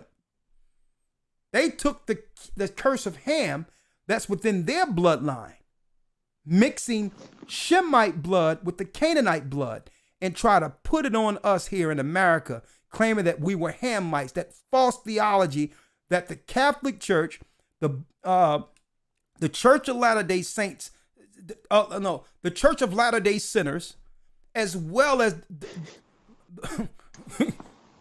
the Jehovah Witness. I gotta find something for them demons, them you know, the Jehovah no witnesses started teaching our people. Started teaching our people that we were from the cursed seed of Ham. Our people, and you know what? We funded all of those organizations, all of them. We were loyal to them. And we just wanted them to answer one question. No other people have suffered what we have suffered in this country. Cargo slave ships. Can you tell us a curse of biblical proportions? Can you theologians tell us what happened to us? If it's recorded anywhere in the Bible is all we ask. What happened to us? We went through a curse of biblical proportions here in America, leaving Africa. And you mean to tell me the Bible said nothing concerning this? Right. And these theologians knew. And they purposely did what? Distracted us and misdirected us by changing the conversation, claiming it doesn't matter, that you're not supposed to be looking this way as being a Jew or an Israelite. But in the Zondervan Bible Dictionary, it tells you that, guess what? Even Zondervan, this is a white man. He knew that the people in Africa were Israelites. Ham. Ham, the youngest son of Noah, born probably about 96 years before the flood, and one of 8 persons to live through the flood, he became the progenitor of the dark races, not the Negroes. So even Zondervan, a white man, knows that those who was called Negro in Negro land, Africa, brought into chattel slavery here to the Americas and the West Indies and Brazil and different places, were not from the seeds of Ham, the seed of Ham. They knew that, but the Catholic liars, the Christian liars, lied to our children, lied to our forefathers who were brought over here. It says right here, Ham. Let me repeat it again. The youngest son of Noah, born probably about 96 years before the flood, and one of 8 persons to live through the flood. He became the progenitor of the dark races, not the Negroes, but the Ethiopians. I've met Ethiopian Hamites, and they're not us. And I don't have anything against them, but they're not us. Ethiopians, they're not us. Haile Selassie was and is a Hamite. Ethiopians, they're not us. They're dark, but they're not us. They're Hamites. Libyans, North Africans, like those of the Sudan. Not us. But the it says, and Canaanites. Canaanites are the families in Mount Seir, read Genesis 36, that Esau began to mix his blood with to make what you would call a stronger race that has part Nephilim in their blood. What they would call the Aryan race created out of the mountains was because they mixed their blood with part Nephilim, which the Canaanites mixed themselves with Nephilim. And they became Hori, or the word cave dweller, from Mount Seir by mixing their blood with Hamites. And when they came here to the Americas, they twisted it. They flipped it. And told us that we were Canaanites. You are caught, Esau, red-handed. Now the cat's out of the bag. We all know, and our brothers in Africa also understands. You have the last word, Shapat, before you go to sleep. I'm not going to keep you up anymore. What time is it over there? It is, that's a blessing. It's 4 hours difference. It used to be 5. Ghana, by the way, does not do the weird daylight saving time thing. So, but it's a little after midnight.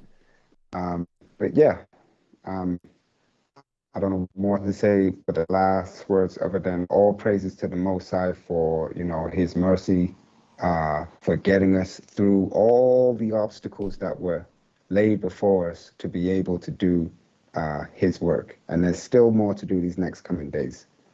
Thank you, brother. All praises be to the Most High. Thank you. You keep me posted over there in Africa, and I need more videos, more pictures, more testimonies. And it so happens that, the elite powers were using Oprah as a proxy to get to some of those girls over there, claiming that she want to set up a girls' school, which was really a cover for what happened with Epstein and all that, right? And I'm saying that to say our people cannot believe anything these devils tell us. Right. And that leads us to our Patreon broadcast. Man, it's bad what's going on here in America, folks.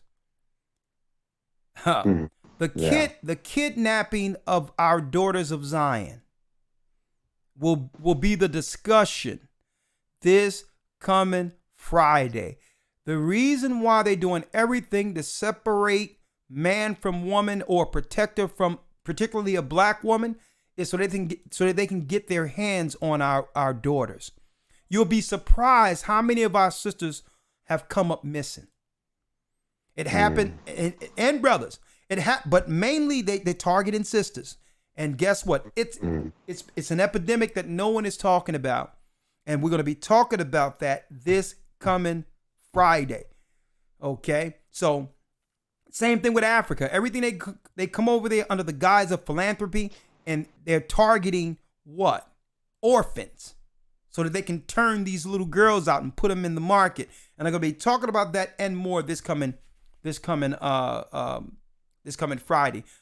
Even more reason to have the Gathering of Christ Church there to let brothers and sisters know that family is the greatest defense. That for no reason should we separate our families. We should look out for our daughters and burn the concept of feminism.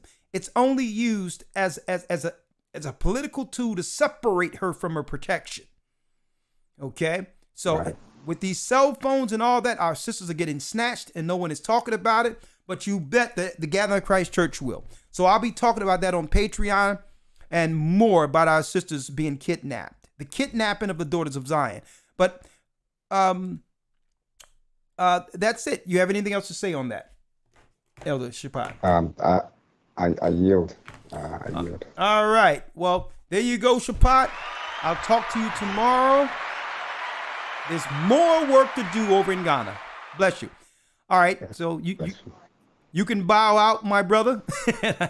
And then there was Shalom. Shalom. And then there was one. Elder Lawya, you have the last word before we open up the line. Oh, there's two. Then there was two. Well, elders, have you both with the last word?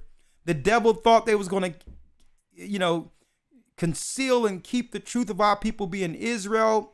They thought they were going to keep the lie forever out there. But I thank the Most High that we're no longer listening to the lies in Christianity. It's not about the good word of Jesus Christ and delivering the message of the gospel. It's about power and control for those demons. But I'm gonna give y'all the last word and on this monumental achievement with the Gathering of Christ Church now over in Ghana. All praises be to the Most High. I'll leave it with you, Gabar, then Elder Lawya. Yeah, I also want to give a shout out to Sister Geraldine. She's been also helping us out behind the scenes. I give a shout out to her. I'm just, I think it'll be a good thing. I think it'll be a good fact finding and connecting with people of our brothers and sisters of the tribe of Israel and the diaspora from a different world, from a different perspective, Yeah. And I think it's going to be growing. I mean, it's going to be enlightening for me, I think, in the church to connect with other brothers that grew up in other culture, other points of view. I think is we're going to see a lot of similarities in regards of culture and even words and food and how we cook things and how we, I think it's going to be an awakening and just connecting and verifying that we are the tribe of Israel. I think, I'm excited, really spreading our way into the fourth corners and really preaching the gospel, because, we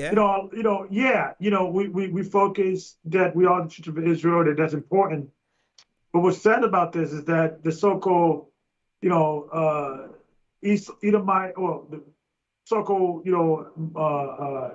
Christian church failed to believe that the origin of their religion was political.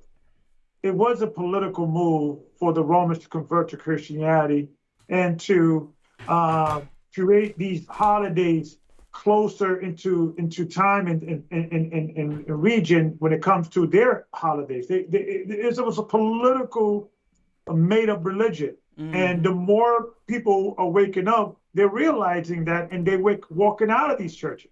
Yeah.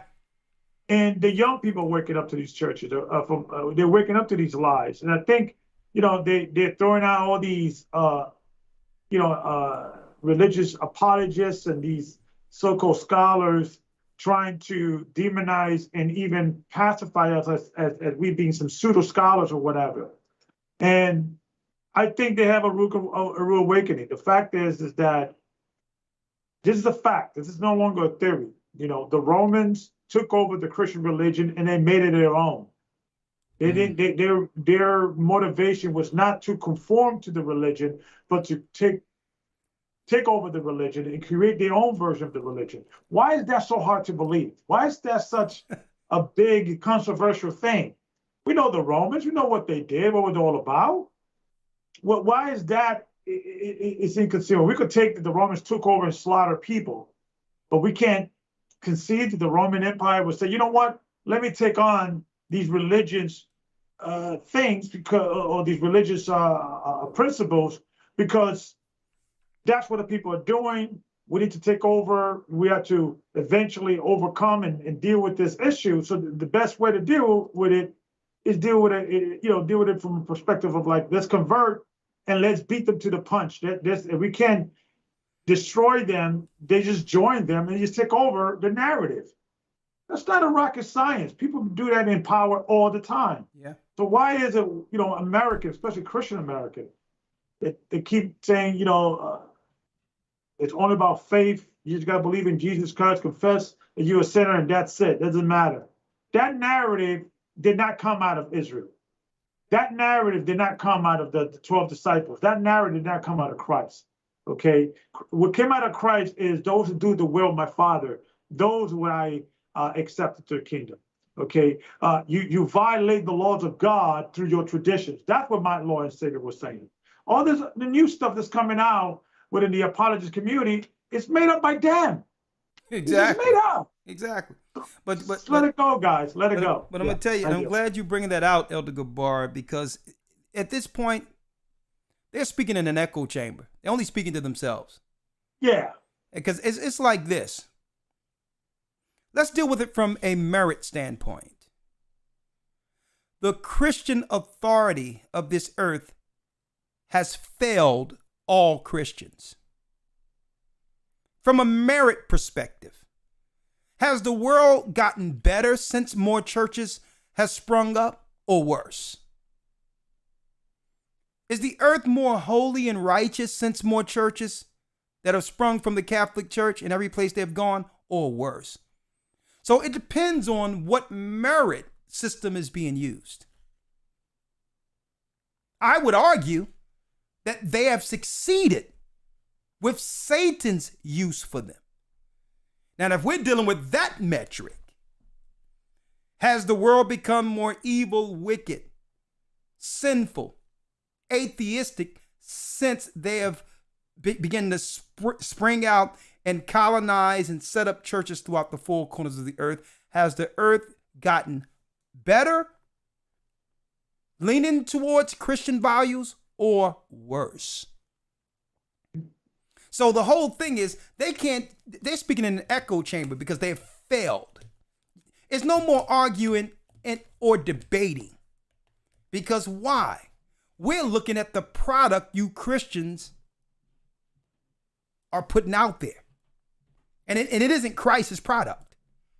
We're looking at the people, the world that have gone to sin, where Satan can come out outright and argue and they can bring forth a satanic ideology where you can't recognize a man as he was born and a woman or a girl as she was born. There's no resistance on the Christian side to stop the evil that have infested this earth. So in a nutshell, they got an echo chamber at this point. Yeah. Because when you look at their works is a works of failure. Because they refuse to tell people the truth. Christ says, you shall know the truth, and the truth shall make you free. Yeah. So why not tell our people that they are the children of Israel and what comes with it, while teaching the doctrine of Christ also? You know why? Because Esau cannot see himself relegating power, and that's all it is for him. It's about, if I can't use this to be the authority over you, Jacob, it's obsolete. Exactly.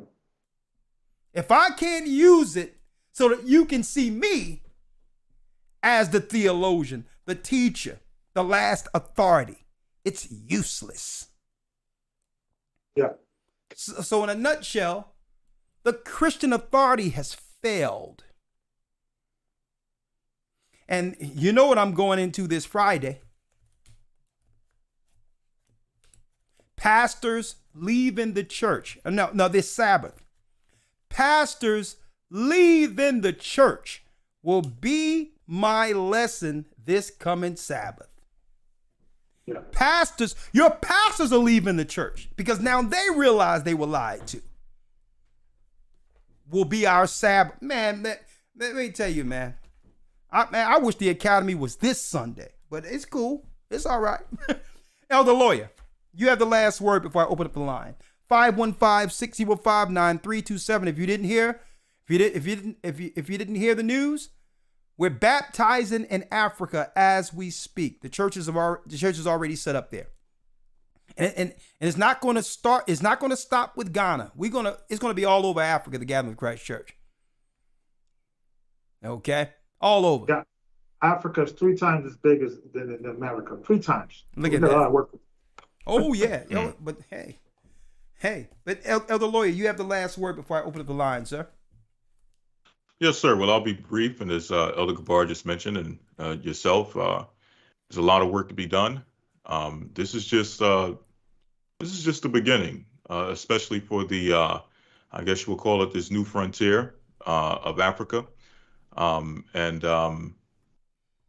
Yes, I think it's time. The best time, if at any time, that we start breaking new ground in some of these places, understanding what we see taking place in the Western Hemisphere and also in other parts of the earth. But definitely in this time, it's time to start reaching out and start intermingling with and as Elder Gabar mentioned earlier, kind of getting to know the culture and getting the opportunity to actually know our brothers and sisters from the other tribes, not just here in the Americas, but or here in North America, but in Central and South America, in the Caribbean, in the Eastern Hemisphere, just kind of mingling and seeing their culture and realizing that with all that all the things that can divide us, there's one thing that brings us together, and that's the truth. Yeah. That's Christ. That's the gospel. Yeah. So it's time to bring it together. The Most High is calling back Israel. Highest gathering Israel. All right. Man, this is a wonderful, wonderful day. I wish I can get Guy on, but I'll see if I can get him on between now. But that's right, folks. I'm going to tell y'all right now. Y'all can stay there, Elder. Y'all can stay there. Yeah. Okay. All right. Real quick, I'm going to say this. We got to have a new Hebrew Bible Academy May 22nd. I want to see you all there. We're going to drop portals again since it's backed by popular demand, Elder Lawya and others. Everybody want to talk about that. I'm going to show you its connection with what you would call some of the activity that's going on out there as far as UFOs. So we're going to be bringing that in the same lesson as portals. Portals and extraterrestrial activity will be in the academy the same time I teach portals. The gates between heaven and earth. I'm going to be going into that. You're going to understand the true nature and reason and purpose behind NASA, CERN. You're going to understand that everything you see in the sky, what they call ships and all that and orbs, isn't some unidentified thing. There's machines that have been created in this earth by the armies of this earth. And you need to know the difference between those ships and the Most High ships. So I'm going to be going into that during the academy. I'll also be dropping finding the Ark of the Covenant. Finding and the power of it to show you how the Most High is going to use this to open up the waters and make paths for the children of Israel back into the wilderness. Hey, that and more. Who was, and I'm going to give you the correct timeline for Egypt. There's a lot of historical arguments on whether or not Israelites lived in Egypt based on the Egyptians as well as the Romans purposely skewing the history of our time there by claiming that it was at a time of the Ramesses. That's a lie. We're going to give you the correct timeline of when our people were in Egypt. That's right. And went into the land of Canaan. And we're going to also identify in the academy the first time the true Pharaoh. Who was Pharaoh over Egypt during the time of Moses? Well, the enemy has purposely concealed that information, but we've done the research and we know exactly who that king was. And it puts everything right in its place, timeline-wise, to prove when the Israelites were in Egypt. After I teach it in the academy, and because we have to bring out school there first, then later on, I'm going to teach it out to the public. But usually when there's groundbreaking information in history, we do it in the academy first, and then later on down the line in conversation as we deal with different topics, depending on if we're discussing that, it'll come out for the masses, okay? But there's certain things for school, and there's other things, that's right, for the masses. So if anything I've taught today or spoke about today interests you, please go to historytimes.org. And I'm going to also talk about bringing together man and woman. No longer will it be the curse between man and woman. We went through that already. Bringing together man and woman will be the lesson. How do we draw closer as the time Christ is coming draws near? That will be a lesson. So I wish to see you all there. Go to historytimes.org if you'd like to participate. And now let's open up the line. 515-605-9327. The Gathering of Christ Church in Ghana.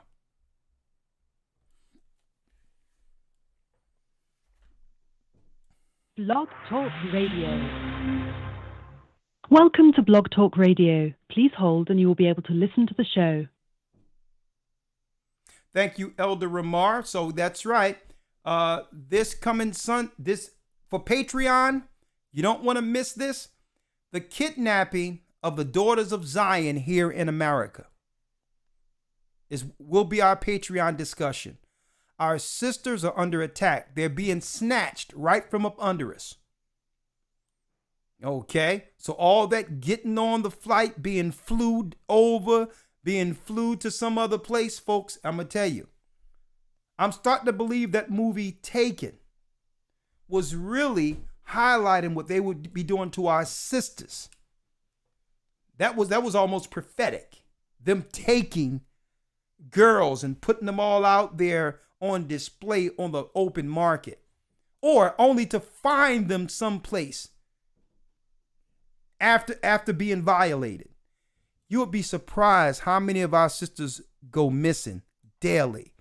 That and more. See, this church is more than just listen, we bring forth the information that's needed for, that's right, to survive, to understand the enemy we're up against that have deceived us and have separated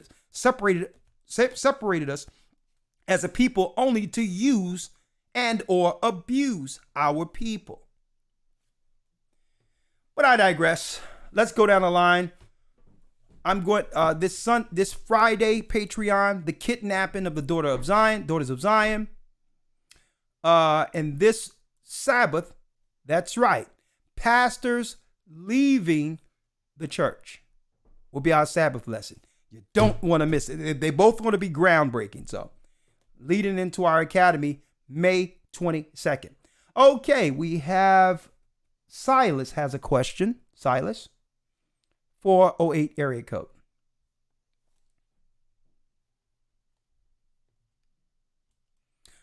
Shalom, Silas, you're live.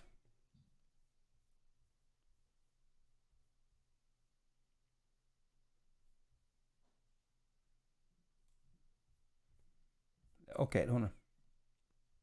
Unmuted. Okay, Silas, you're live. Silas. Shalom, Elder. Shalom. The floor is yours. Your location? I'm part of their body, Arizona body.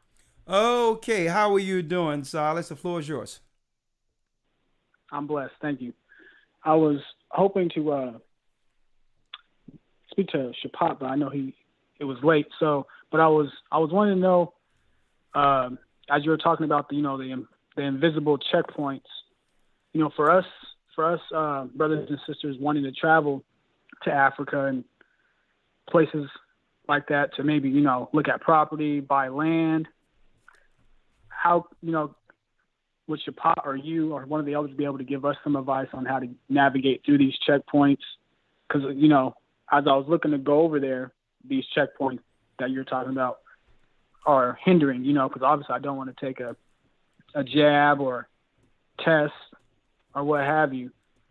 But I know, so if Shapat knows, how to navigate through that, that would be really helpful. I'm glad you asked that question. I knew that that question would arise with him being over there, especially with people when it comes to fleeing and doing all these other things. But the Bible says that we must go out as he goats before the flock. When our people before our people went into the land of Canaan, Joshua was sent out spies, and it was like and they reported back, and it says the Canaanites were like grasshoppers compared to the giants in the land. So they went to understand the lay of the land and all that, then reported back. One thing that's good about what Elder Rawchaa and Shapat has done, they didn't have to go through these obstacles and was able to get there safely to do the will of the Father, giving us the insight for others to do so. Right? But of course, when it comes to these platforms, you know, it is what it is. But they put these obstacles out as deterrents to say that make you believe you can't go there unless you follow these protocols when there's other options out there. All right. So I'm sure you're going to be in the academy. Yes, sir. Okay. Well, I'm going to have, because you see where we are on these platforms. We don't know what the guidelines are from day to day. So I'll have Shaphat break down how he was able to get through all that. And it really come down to saying, well, no, I can't do that. Are there other alternatives? Okay. If you know, you understand, I'm allergic to that. Okay. I can't do that. Are there other alternatives?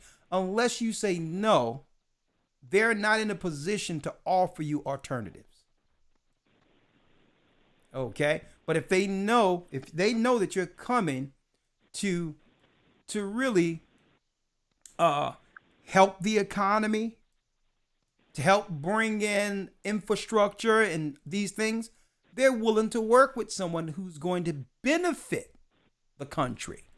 And that's usually with any other, that's with every other country. There's always exceptions to the rules, but our people, once we hear determined and say, well, once we see a wall, well, no, you're right. We'll look at it and say, well, nah, they said we can't go there unless we take this or do that. When they didn't say that. They never said that. It was offered. And it was perceived on our side they were saying that. They never said you can't come into Ghana or into this country if you don't do this, that, and the other. It's how they verb it, how they word it. To get in the country, we have this. And to get in the country, we have that. But it's not saying you can't get in the country.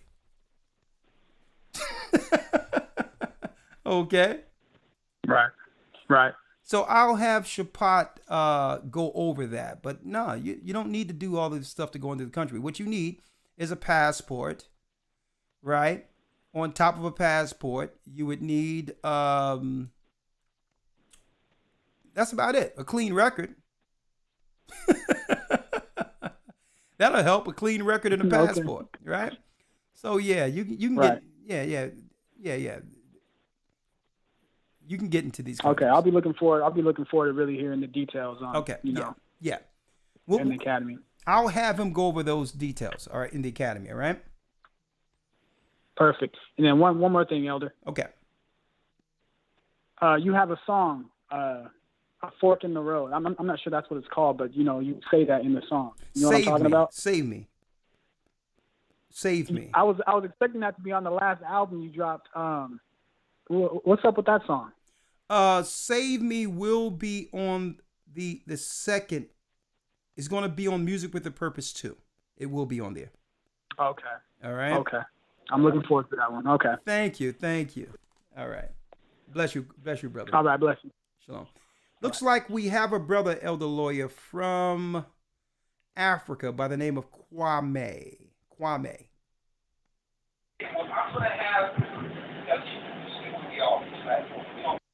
All right, Kwame, I'm going to put you on hold so you can get into a more quiet area, and I'll get back with you.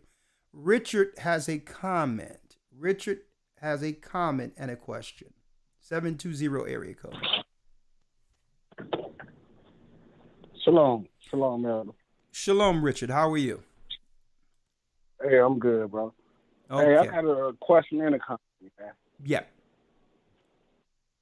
Hey, I'm trying to get baptized in the truth. You know what I'm saying? I live in Kansas City, Missouri, man. Just moving from Colorado, you know. Yeah. We have a church. We have a church in Kansas City. Yeah, I reached out to the elders and the deacons out here, but they ain't got back with me yet. Okay, don't worry about it. You will have a call tomorrow. I've been in the academy a couple times, brother. I mean, thank you. It's beautiful, man. You know. Thank you, my It's beautiful. Really, woke me up. But, I'm getting older, man. I'm like 53, man. I'm still just, Okay, well, trying to tighten up. Okay, don't get discouraged. We need a brother like you, so don't worry about it. You will get a call tomorrow. Okay. I just want to, I do the thing. Been losing for so long, man. Well, brother, we here. We here, my brother. Don't worry about it. We are here, my brother. Yeah. A matter of fact, changed my life, A matter of fact, while you're on the phone, Richard, right now, I'm going to give your phone number to the bishop there. Right now, hold on. Hold on.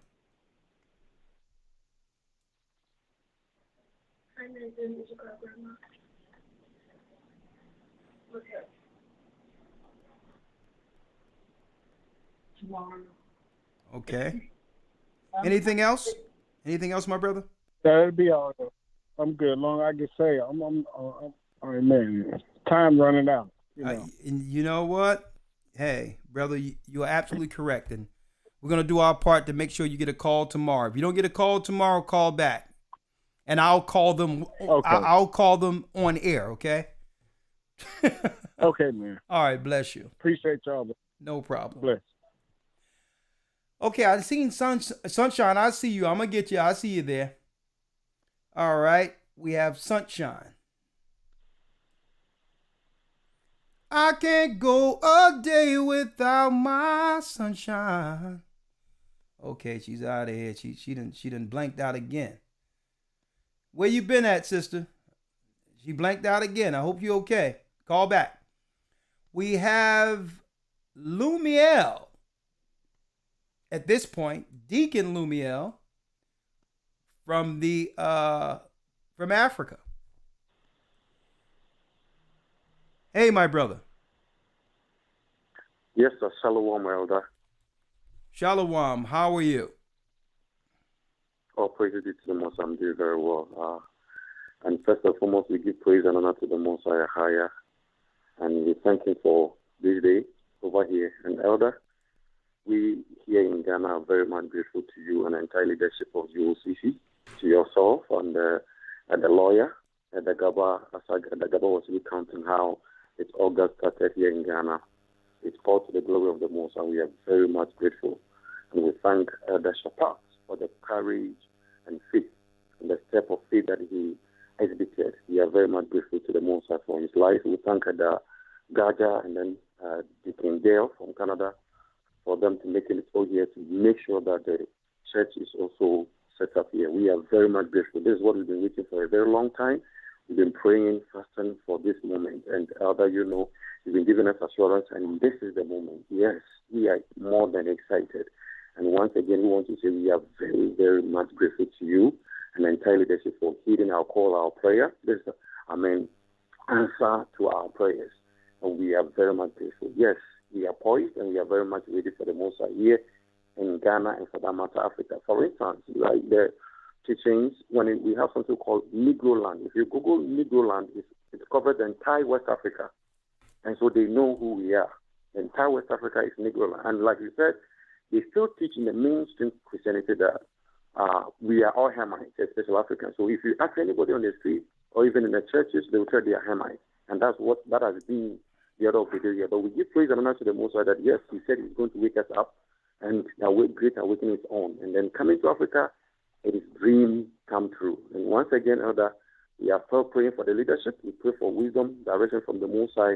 So the work here is that a greater work I do and cut it short in righteousness. And that's what we stand for. Once again, thank you. And thank again to Elder Rawchaa. We are very much grateful to have him here in Ghana. Shalom, Elder. And then I leave the rest for another time. Thank you, sir. Well, shalom to you, brother. And thank you for stepping up. There's a lot of work and there's a lot what we're going to ask of you and your obedience and humility. I met you the other day. I've talked with you many days, but hey, your humility is going to be needed to continue in that same spirit, and don't ever let anyone move you from that rock, which is Christ, brother. Continue, and the Most High is going to believe me, he's going to grow you into something well beyond you've ever thought was possible. Keep that humility, and hey, let's get ready. We got a lot of work to do. You can leave me out. Bless you. All right. Shalom. All right, I'm gonna place you on hold. All right, Parker has a question. How you doing, Parker? Hey, Shalom, Elder. Shalom. I had a question. I was hoping that, like, one day you guys create a lesson about not tolerating certain things. I was listening to a story that you were talking about not letting, I don't know what's the name of those guys, but they were trying to put a meter on your house, the kind that messes with your a person's brain. Okay, and, you're talking about one of those automatic electric meters for the side of the house. Yeah. And you would say similar stories to that, not in relation to electric meters, but I was saying, I was listening to the story. I was like, man, I wish I had that quality that Elder had. But then I realized what type of quality that is. That's non-tolerance. You're not tolerating certain things. You know? I think exactly. I don't believe in tolerance. I think tolerance is bad. Tolerance means that someone is imposing something negative in your space and expect you to accept it. I don't believe in being more tolerant. Okay, I believe that you shouldn't put me in a position to have to tolerate you, right? Because what? Right. That word in itself says what? No boundaries. That means there's no boundaries. So you must set your own boundaries, and on what is not accepted and what will not be tolerated. So you're not just gonna come on my house, come in my house that I paid for, and think you're gonna put something on the side of my house without permission. It doesn't work that way. You knock on the door, you say hello, and then you tell me what you're thinking about doing. You know, and you're gonna ask me in a respectful manner, the same respect I would give you. But you're not going.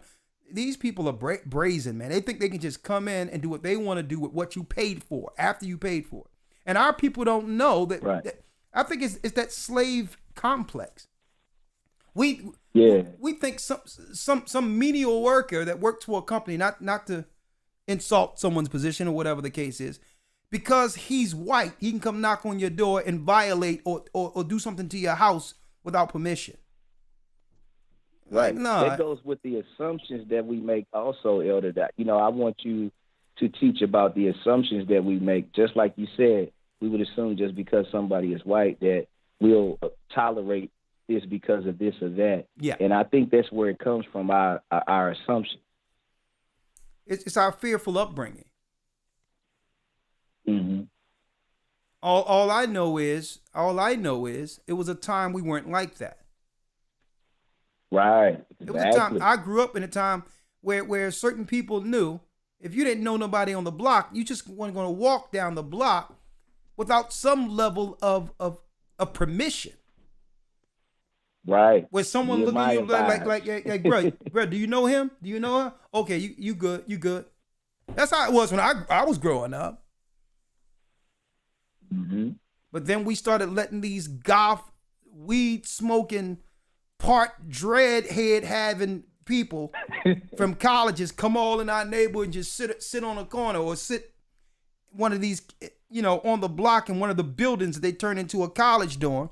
And eventually what happens? We've been compromised. The optics have changed. When some people used to be like, well, no, I know I can't get a house on that block. And I'm gonna tell you, what I'm expressing to you isn't different than any other people. It's not racist.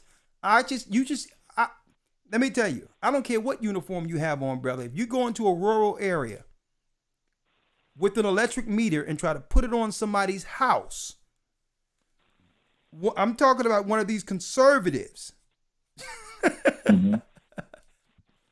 I'm gonna tell you, you will not escape you will not live through the experience. Wow. It won't happen. You may have an issue even knocking on the door asking permission. So what I'm saying is, I wasn't saying that we should stand up and do certain things to other people, but we need to set boundaries. Right. That's what I was talking about too, setting boundaries. Yeah, set boundaries and say, no, this is as far as you go. It's good. It's safe. It's safe where you are right now. And I just feel like we need to. All right, we need to set boundaries.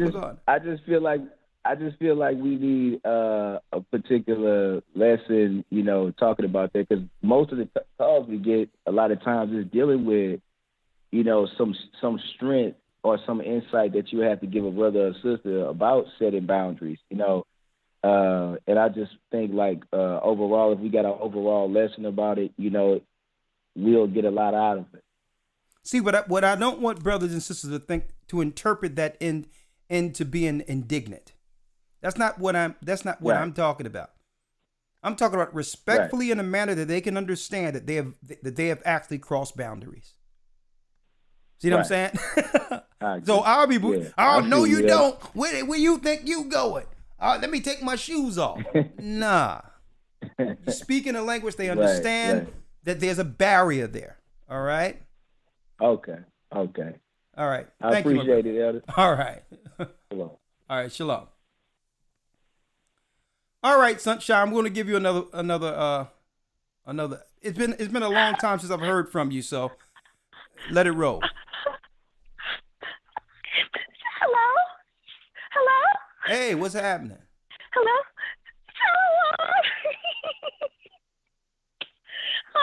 Can I ask why? Okay, why are you so happy when we bring you on? Take us through that real quick. Is it an over anxious? What is it? I was so excited. Excited. That's the word. I hung up by accident this time. Okay. I was so excited I hung up the phone. Oh my goodness. You know what they say in the you know what they're saying in the comment section, that every time we pull you in, it's like someone's tickling your feet for some reason. But go ahead, Susie. Go ahead. Let it fly. Let it fly. Let it go. Let's go. Shalom, I'm so excited. I'm so in my feelings tonight, Elder. Live in Africa, Children of Israel, we're there. Let's go. Okay. It's just so beautiful to see the elders together and watching the flock of the Most High Pastor building towards the kingdom of heaven and following the path as did the disciples before, and continually spreading the gospel, the good news, despite the obstacles during, all these last days, the days as Noah were in such a wicked time, to see the saints of the Most High continue on this narrow path. And multiple options offered, or even coerced, is just heartwarming, and it's joyful, cold, even secondhand. And this moment seen tonight reinforces my happiness to be graced with this truth just coming out of the first fruit. I'm so grateful for that spirit that would guide us onto the day of redemption, and my reflection on exactly what Christ has done through his sacrifice so that we could receive the promises, of Abraham according to prophecy, and through this mercy and such heavenly love is just overwhelming and truly humbling. And I'm exceptionally happy to see my elders in wellness and strength and communing one amongst another, and thoroughly blessed beyond measure. And through my experience with this church, learning my place as a woman under the men of the Most High, including my husband, as the order in Corinthians shows, I'm continually in thirst. Okay. I'm continually in thirst and desirous of being what I ought to be according to the word. And when I think of my purpose to the teachings of this church, you know, my old desires towards vainglory and worldly aspirations, they have died. And I've come to the firm understanding that all I want in all my ways for all my days is to be that virtuous, righteous woman of Zion, that daughter of Zion. And if it be the Most High's will to be a living sacrifice and through my example help my daughters and any of Israel and the Gentiles, you know, who desire righteousness and want to shun evil. And so all by the grace of the Most High, our Father, I'm just so grateful. And I think I'm unusually happy, Elder, because I am happy. And I'm That's just good. so grateful to be with you guys. And I'm so looking forward to an itch feeling for the academy. Oh, Because yeah. that's exactly, I love the academy and it's home. And there's nothing else that I really want to do on Sunday, but be there in the academy every single time it ever happens by grace of the Most High. So I'm just grateful for this truth, and I'm just happy to see that you're blessed. And that's all I wanted to say, elders. That's all I wanted to say. Well, thank you, sister. I'm Bless so you. happy. There goes sunshine. You know what? So happy. You know, it's good to know, you know, she always bring a happy spirit. I know some people like, oh my God, nah, it's good. All that negative energy out there, when you have someone that positive is a breath of fresh air. And if the Most High could do that to a person, with the excitement of learning his word and understanding his word, I mean, hey, I can understand. 248 area code. And yes, this academy is going to be very, very nice. Historytimes.org, be a part of it. It's not like any other class you've been a part of. 248 area code. Wonderful has a comment. Good, nice name too. We're not going to be here late at all. Yes, you're live. You're live.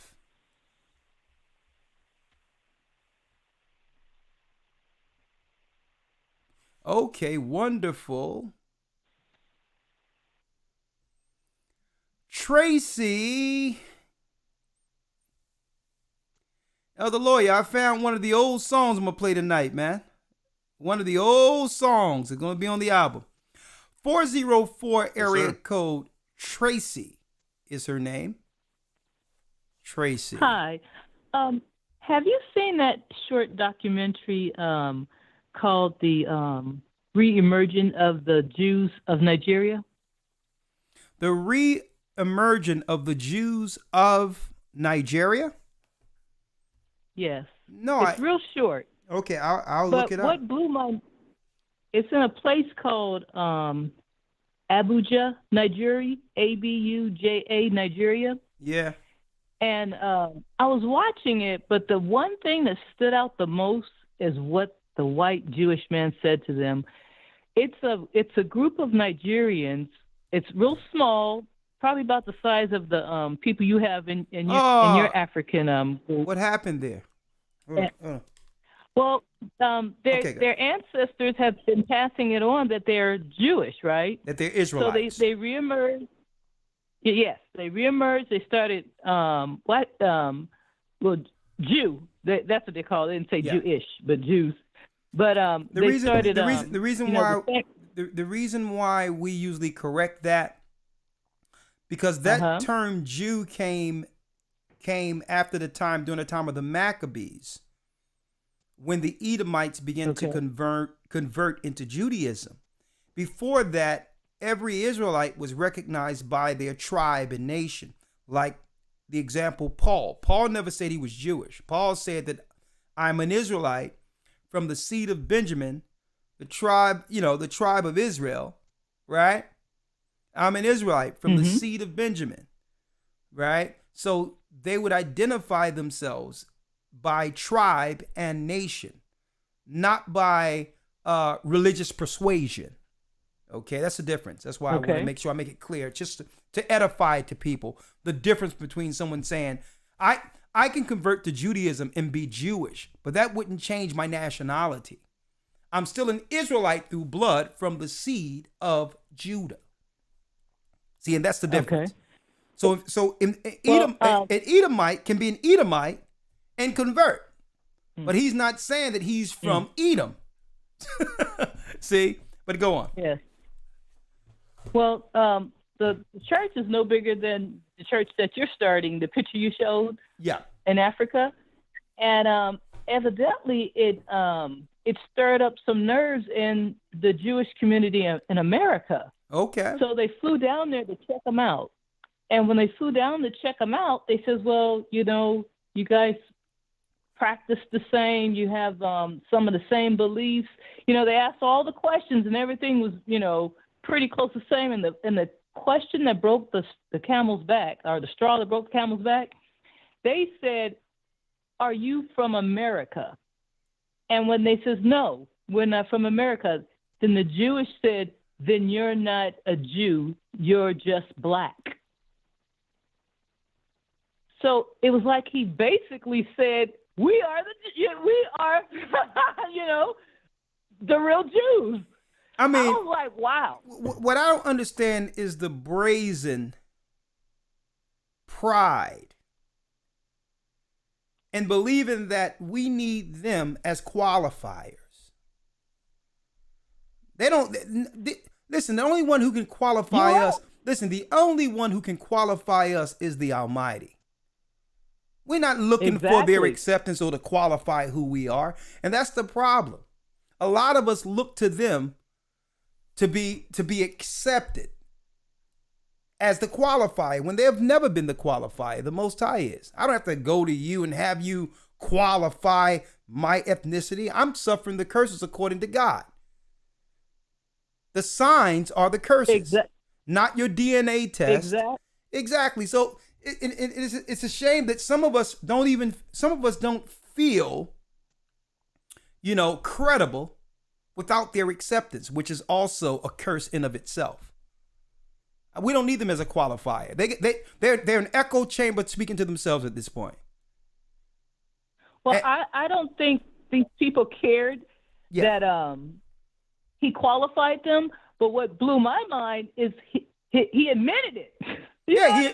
He admitted that the people over in America. Admitted that we were the people. Listen, by telling the Africans that they were not, that Americans are. Sister, I got a book right here called Creole, the Race and Americanizations, where they actually break down each piece of the slave ships that came here in different parts of America, and they said that they were Jew. They were from Judah, not Jews. In the book, they got records from the slave ships that these Judites came to America and was set in different parts of America, like Louisiana and all that. It's in their records. I believe it. I'm sitting there with the book in front of me. White papers. Elder Lawya gave me that as a gift. I really appreciate it. But yeah, the cat's out of the bag and they caught red-headed. That's the only thing that blew my mind is not that they needed acceptance or anything, but his admittance of, are you from America? And he says, no. Then you're just black. He actually said, we are the people. Yeah, but check this out, though. Check this out. This lets you know their paranoia.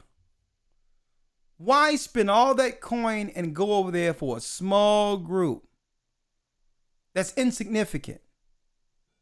Yeah. Why? You know why? Because what they want to know is, how is these pockets of people that no one has got to, how they coming to these conclusions? And what they've counted out is the God of Israel. Our God said that he would speak to our people. And that's what they're counting out. They're trying to figure out, is he with a group? Did he listen to somebody online? Because they're paranoid. Because then the question is not, who are we?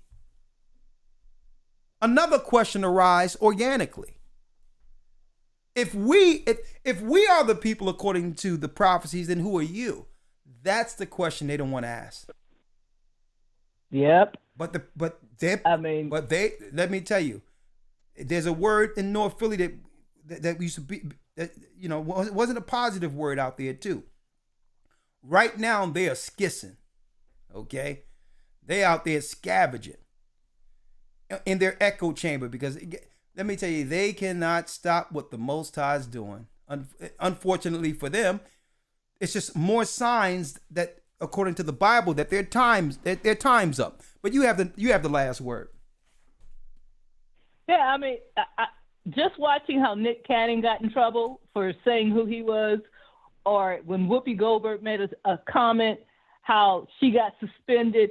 You know, in America, they don't want us to know, but they could go all the way to a country that they think don't have internet, evidently, and straight up tell them, if you're not American, then you're not the people. You're just black. You know what I mean? Like us that feel free to tell a small country that nobody will probably visit who we really are. Okay. So I just thought that was interesting. How long did you say that piece was again? The video? I don't know how long ago it was, but I watched it a couple of weeks ago, and I downloaded. I saved it into my. I'm just asking, computer. how many minutes is there for this particular video? Short. It's probably about 10, 15 minutes. Okay, I'm gonna look at that tonight. Thank you. You gave me something to look at. Okay. We may have a whole program on that one. I really appreciate it, sister. Okay, Tracy? Oh, all right. Thank you. You have a great day. You're welcome. Great caller. I mean, what business is it of theirs, Elder Lawya, if our people practice some form of what they would call Judaism? Right. And I think it goes back to what we were mentioning earlier. It starts to come a time in which we start to practice what we read in Scripture. We start to come back to the laws, statutes, and commandments, and we start to perceive this as an identity. And we begin to realize that, as you mentioned, we don't need them as qualifiers or validators. Yeah. So I think that's the point that they eventually fear us coming to, us not needing to go to them, to their places of worship, to go to their houses of schooling as a means of validating what we are and who we are. And I think they fear that a lot. Yeah, but Elder Lawya, you can put your video on too, if you don't mind. Seeing the benefits of knowing, because even Paul says, what advantage has a Jew? Much every way, because unto them was given the oracles of God. If they know there's a benefit of being that, and see some people, our people in a remote area practicing similar religious practices, shouldn't that be celebrated by their community? If it's the right path that works for them and their family, why not just celebrate it? Is there something wrong with being that? Right. And that's a good question. You would think so. But we find time after time, it for some reason, it seems like it's something that's more so of a nightmare than an actual dream. Like the goal of the scriptures, it states that, eventually the whole world will give the Most High praise. That should be the desire of the people of the book. But obviously, that's a whole another conversation within itself. But yeah, it seems like it's something. Or maybe, Lawya, they don't want. You think it's some people that don't want us to be a part of an exclusive club? Great question. I wish someone listen. They got the echo chambers. They beating their heads on the walls, talking to themselves at this point, because the Most High is waking up His people. We care less what they think. We don't need their validation. But all in all, if they see us practicing, automatically they're looking to come and diffuse or try to discredit it. When you should want our people following the law. Isn't the world a better place if we're not eating pork, shrimp, crab, or lobster? If we're not killing each other? If we now respect each other under the laws of Moses that you claim are part of the New Age laws that made the earth better when the whole earth practiced those laws? Shouldn't they celebrate our people being Israelites or Jews? Or is it exclusive? Why can't you come out and tell us no? It's only exclusive only for us. If that's the case. But go ahead, Elder Lawyer. I'm sorry. You got the last word on that. No, sir. That's pretty much it. And I think that's a good question to leave out there for another topic, for another day. Is that really what it is? They have an exclusive belief system, an exclusive nation, in which there is a criteria by which you must be amongst them. And if that's the case, why can't we have the same thing? Exactly. Again, that's another conversation in itself. You don't want to come off racist, do you? Because that's what you claim. Right. That's what you claim Israelites are doing, making things exclusive where Gentiles can't come in, and only you don't want to make it where other people aren't included, right? So when they do stop talking to themselves in the echo chamber because no one's listening, those are the questions we're going to pose to them when they creep their way into our space seeking some sunshine for a minute, because no one is even let me tell you, these cats done squirmed their way on one of Sonetta's platforms, trying to quasi make themselves a debate with Israelites sideways, trying to squeeze in with the full intention of trying to get another debate with Israelites. Man, listen, it's over. No one's listening. It's fine. We're listening to the Most High, and we're fine as Israelites just the way we are outside of your lying doctrines. Because I know they look at us too. All right? Thank you, Elder Lawyer. All right. Sir. We have now only a few more because, we're at the end of the broadcast. Israelites, not Israelites, but the Gathered of Christ Church, who know we're Israel, has an established church in Africa now, in Ghana. All praises be to the Most High. 667, matter of fact, Alan comes in first, then Sam. Me? Yes, you, Alan. I'm on? You're on. Okay, cool. Shalom Aleichem, Achi. How are you? I'm doing good. I was wondering if you guys were open to a little bit of accountability or if that was just a closed off topic. Accountability to what, Alan? Okay, so on your broadcast, I've heard the B word, I don't want to say it, the N word, I don't want to say it, the GD word, I don't want to say it. Okay, first of all, Alan, listen to me, because what we're going to do is we're going to dialogue. Okay? Because first and foremost, I don't know who you're talking about, aren't a monolith.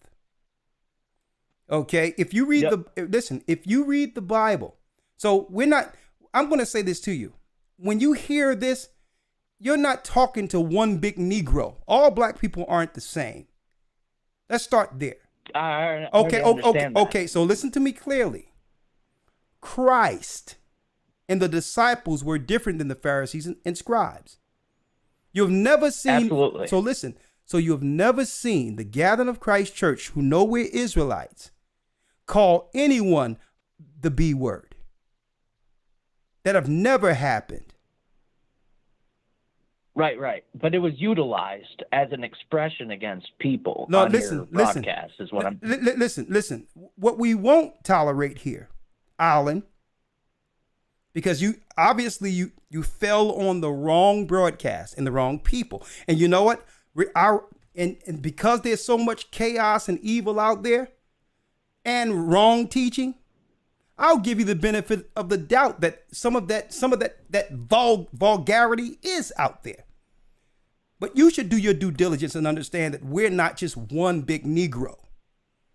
And just because I absolutely understand. So I'm going to correct you. You go to the people that do call people out of their names. We respect all people. And listen, all nations are taught under our church. All nations, whether you're black or white. The dialogue? Is this a dialogue? Listen, it's a dialogue with me, right? Okay. With me over the dialogue. Okay. So Listen. So I had listen. Listen. I am gonna. I asked if listen. you were open to that accountability Alan. If you try to overtalk me, I'm gonna put you on pause because I'm gonna get to the. First of all, you're gonna apologize to me for saying that we have ever said the B word about anyone before we get to the next point. You will apologize first. You will apologize. Oh, I never inferred that. I never inferred that you used it against anybody, but you did use the word. The word was used, not you personally. Who used it? The word was used. Who used it? I'm not sure. I just started watching your broadcast. So you're not sure. Okay. So you're not sure. So I'm going to allow you to apologize before we go to the next point, Alan. What am I apologizing for, though? For making us. Okay, I'm going to put you on pause. You're over talking. I'm going to put you on timeout for a second, Alan. Hold on. So you're not open to accountability. All right, Alan, you're on timeout. This is a different world, sir. You're coming into our world, the world to come. So I'm going to give you an opportunity to apologize for lying on the saints of God. Okay? I'm going to bring you in, Alan. Be on your best behavior. Well, I do apologize because I'm not saying that a Christian would behave that way. Okay, thank you. Now we're getting somewhere, Alan. All right, what is your next point? Okay. So I was looking at the scripture and I was trying to understand the dialogue between Esau and Israel in Genesis 33. And I just wanted to, because I heard open racism on your platform. Okay. It was openly admitted. Okay, so you're doing it again. You are asserting. It was. Okay, listen. Yes. So listen. Okay, so we're gonna stop asserting because you got the wrong guys. And if you want to, I can send you a few videos, so some guys you can talk to, in which you will actually have a case. We're not we're not those guys. White women called dogs, white children called rats and roaches. Again. I'm gonna put you on hold. I'm gonna put you on hold, Alan, because I know what you're trying to do. I'm gonna tell you what you're trying to do. You're trying to shoehorn us in because you really don't have anything, any time stamps or anything where this church, saints of the Most High through the Gathering of Christ Church have ever offended someone based on race, or use indignant language to put other people down. But if you can put on record on YouTube, out there, you shoehorn us in with those that's right, that you're going to call nationalists and deem terrorists. So what you're playing a very dangerous game, Alan. That's why you're on timeout. So I'm going to bring you in once more, okay? And I don't know how long I'm going to tolerate your disrespect. You're in a different world, Alan. Okay? I'm going to give you one more chance. I'm going to bring you out of timeout. Okay? Once more, you're not going to assert that we called someone anything because we've never called a person a dog. Ever. You got one more time. 3 strikes. You know the game of you know the game of baseball. Okay? Alan. Okay. Yes, sir. Okay, you're going to apologize for saying that we've ever called anyone dogs. Say you're sorry. I am sorry. Okay, thank you. All right. Now let's go to the scripture you were talking about in the book of what? Ezekiel, you said? Or Genesis? What? All right. But can I first quote a No, scripture? you can't quote anything. Give us the scripture you quoted before you apologize. Nothing, but in everything, with prayer and supplication, make your requests be made known unto God. Be careful. Okay. All right. Get yourself together, man. Find Christ and get some water. And we got some brothers that probably come over from the overseas Africa who are the children of Israel. We got Judah, Benjamin, and Levi over there who can teach you better, okay? All right? Get your life together, brother. I'm not going to allow you to do what you're doing. I see you, Alan. I see you, my brother. But you know what? I'm going to say this, Alan. Apparently you're a white guy, whatever the case is, that's fine. We love you. We love you and we care for your salvation and hope that you find the right path. And we're here to be a light to the Gentiles. We love you, my brother. Okay? All right, let's go to, and you want a permanent timeout too. Okay, permanent one. All right? All right, 667 area code. Go on. Before we were rudely interrupted. All right, 667 area code. Yeah. Praise the Most High. How are you? Wow. Yeah. That's all I can say. I'm good. Shalom, Elder. Shalom. I'm just in my spirit. I'm just listening to this guy just continue to try to push a narrative. But anyway. Yeah, he's babbling on, but he's all right. I just want to say I'm grateful that I'm with the body now. I'm finally fellowshipping. It's been about, I think, a little bit over a month. I finally celebrated my first fruits with the body on last. Praise the Most High. Praise the Most High. Yes, and I'm grateful for everybody who was involved, because I've tried, and I really want to say to most who say they try and they have, sometimes the Most High might be working something in you, and for me it was patience, and I had to deal with that till I got in. So I just want to say that. But I had a conversation with one of my brothers from the body in New Jersey. Yeah. The other day, and I'm from Sierra Leone, and okay. I was just explaining to him, what my some history about my country, and I was just telling him what the meaning of my country means, and Sierra Leone really means Lion Mountains. That's I think the Spanish people who came, the Spanish Inquisition who came through Sierra Mountains. They called it Mountains of Lions, but Lion Mountains. And we was going through it, and I was explaining to them the reasoning why they called it that, because when they came around the peninsula, the capital of Freetown, when you really actually look at the mountains, it looks like a lion really crouching down. And he was like, "Oh, Sam, hold up, what did you say?" I'm like, "Yeah, that's the reason why they called it that." And he brought me to the scripture, which was Genesis 49, when Jacob was calling out his sons and telling them what they were to become later time. So, well, thank you, brother. But when we go, I have to get to the next call. I don't mean to get to the next call, but we got a lot lined up. We have a lot of people waiting. Let's get to the next point, if you don't mind. I'm with you, no, sir. I was just sharing. I was just sharing that story. Right, that's pretty much it. I don't have no other. All right. Well, thank you, Sam. To bring up. Thank you, Sam, and welcome to the body. All right, bless you, my brother. And because we got a lined up, we have a lot of calls here, so I apologize. I have to get through them. Brittany has a question. Shalom, Elder. I had a quick question about Job. Sure. I've been studying my word, and when I'm reading through Genesis, it says that Job was the son of Issachar. No, that's not the same Job. That's not the same Job. That's not the same Job. Okay, that was my question. Yeah. And then there's another Job in Jasher. I was so confused, and I didn't know how to get the answer myself.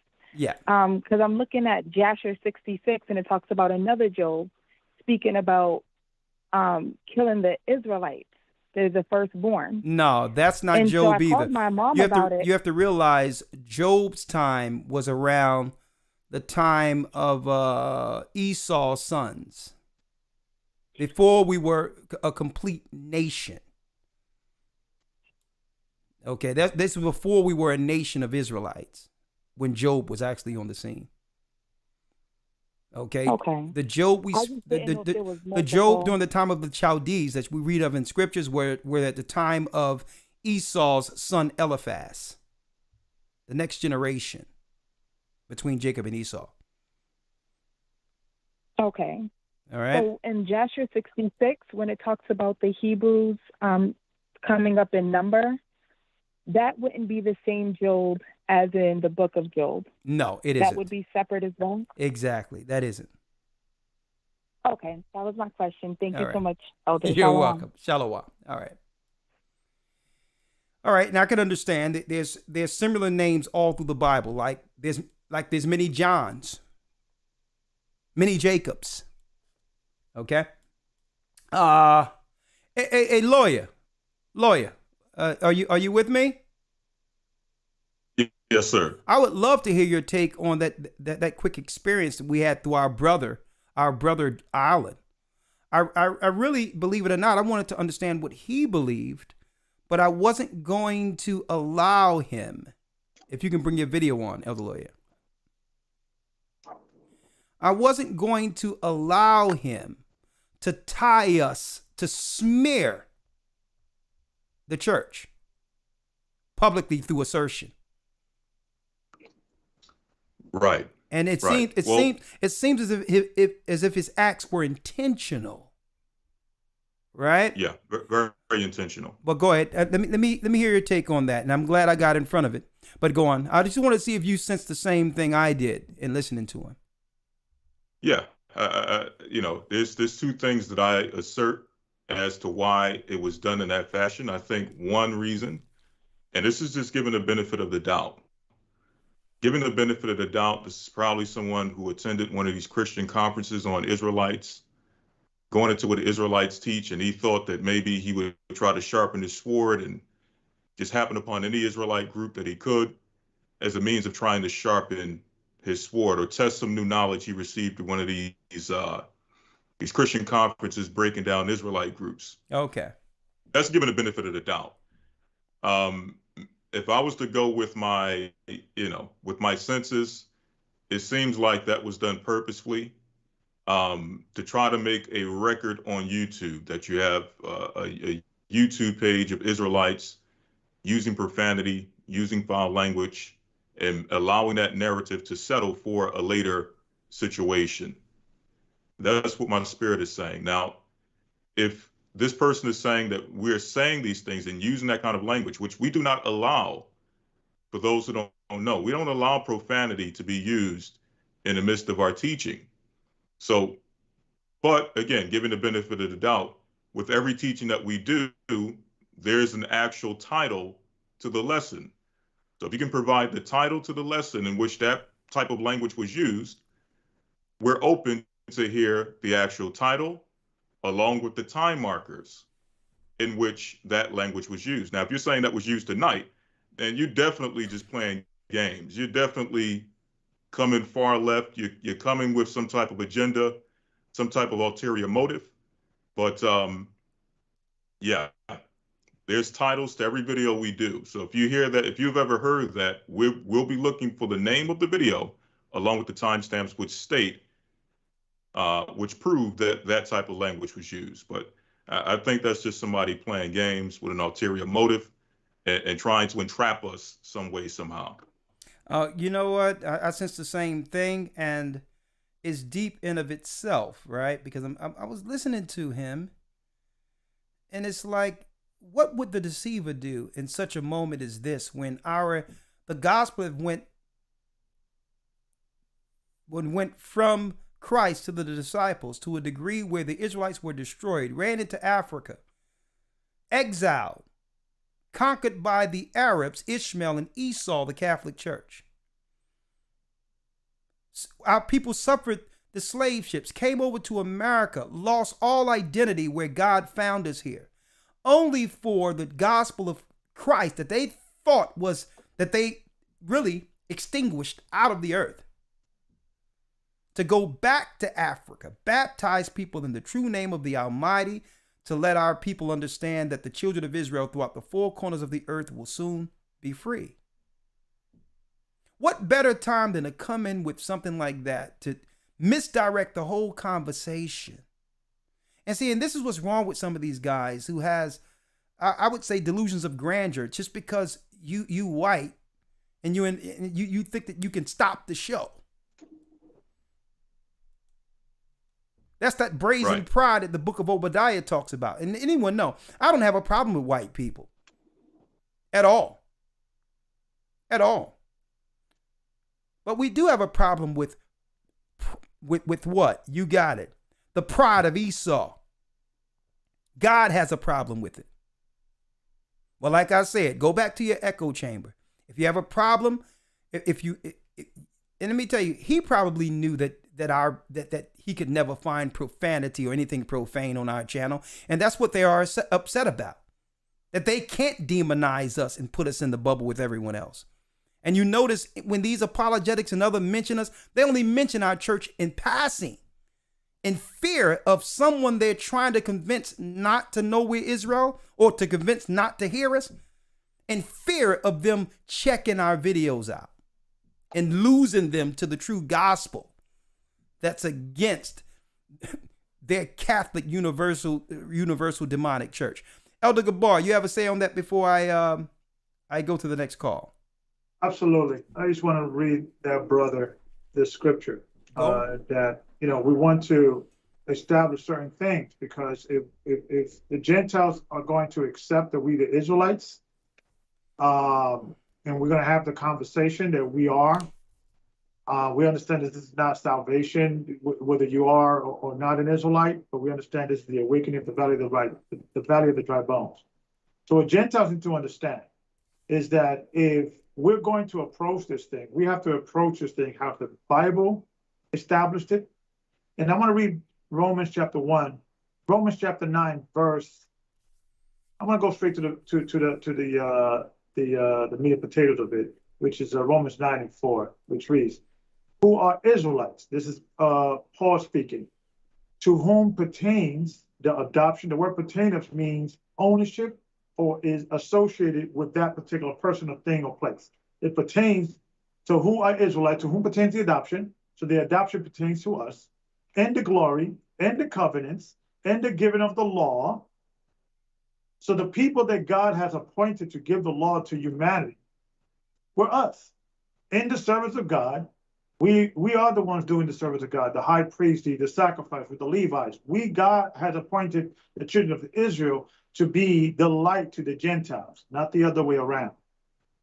So if Gentiles understand that relationship, not to say that they could come across some scriptures that the Most High has given them some understanding, but we are the filters whether that scripture is going to be doctrine. God has appointed us to be in that position. Mm-hmm. So as long as Gentiles are comfortable with that, we could have a conversation. And I'm going to read the scriptures again. It says, which says, "Who are Israelites, to whom pertain the adoption, and the glory, and the covenants, and the giving of the law, and the services of God, and the promises, who are the fathers, and of whom, as concerning the flesh, Christ came, who is over all, God blessed forever. Amen." So God has a special place for Israel. Paul has repeated that all through the New Testament. I don't know why Christians, skip that part, right? Do not boast against the natural branches. I mean, if you're going to quote Paul, quote older Paul. Yeah. Everything that he says. Only not the ones that don't fit your narrative. So Gentiles need to take a back seat and just come humble. Don't come in, try to think you're going to teach us something. Come in, you're going to, show us up and I'll show you. This is not going to happen. It's not, and more important, it's not fruitful. It's not fruitful. It's not going to get you anywhere. It's going to get us nowhere. If we're going to have a real respectful conversation, then we could have that. Exactly. And I yield with that. And I'm glad you brought that out, because he didn't come in good faith. He came in looking for an argument. He came in to provoke and agitate into a discussion so that people could witness the negative that stigma that's attached to other Israelites who may act out. He was trying to provoke that out of us. But this is the position he should have came in, because let me tell you, I know some strong, beautiful Gentiles and all that, good brothers. Okay. Yeah. Who, you know what? They would jump into a running car in front of me, and I would do the same for them. That's in this church right now. Jeremiah 16:19 reads, see, this is the spirit he should have came in. O Lord, my strength and my fortress and my refuge in the day of affliction, The Gentiles shall come unto thee from the ends of the earth and shall say, surely our fathers have inherited lies, vanity, and things wherein there is no profit. He should have came in with a level of contrition, not pride, after it's found that you've done nothing but lie and destroy everything in your wake as you've colonized and destroyed the earth. So where's your humility? I mean, let me tell you, the least of my worries would be if you only called us out of our names. That would be let me tell you, I would accept that from you, opposed to everything else your forefathers has done. Okay? I wish all we had to say, you being from Simeon, Elder Gabar, and you being from Judah, Elder Lawya, I wish we was on a conversation tonight where all we can say is, and all we had to say based on all the history that negative that's been done against us is, I sure wish they would stop calling us names. I wish we could be so brazen to think that's a real issue compared to what they've done to us. But still, there's a church who know we're Israel in the spirit of forgiveness, not vengeance.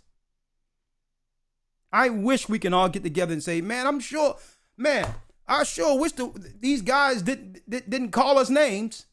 Is that all you really have to worry about? That's the pride in you.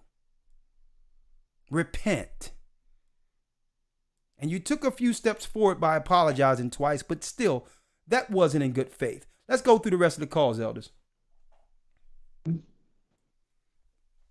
This guy's trying to distract us from a good day, right?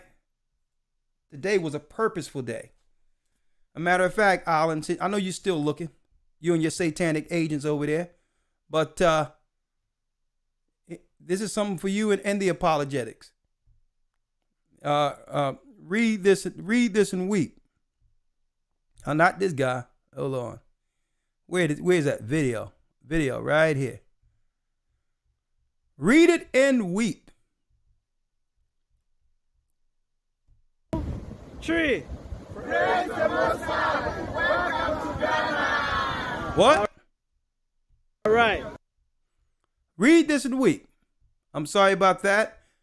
That was from I don't know if y'all knew this, but I had a scene up from when I gave a small eulogy on Kevin Samuels last week in his untimely death. May the Most High receive him in paradise. But Alan, I know y'all looking at this. I need you to see this real quick. Tree. Praise the Most High. Welcome to Ghana. Welcome to Ghana. And you know what? You will never see any of those brothers or sisters disrespecting anyone and calling any person out of their name, including white people. Okay? Let's go down the line. Have a few more calls. I didn't eat yet, so I have to eat. 667 area code. Then I have a few songs that I need to play, and then we'll end it on that. 667 area code. Nah, Elder, I was just on. He took my call. I was the last person to go. Thank you, my brother. Thank you, my brother. We have Wonderful had a comment. Let me go down. Sandy has a comment. Sandy. Hello. How are you doing, Sandy?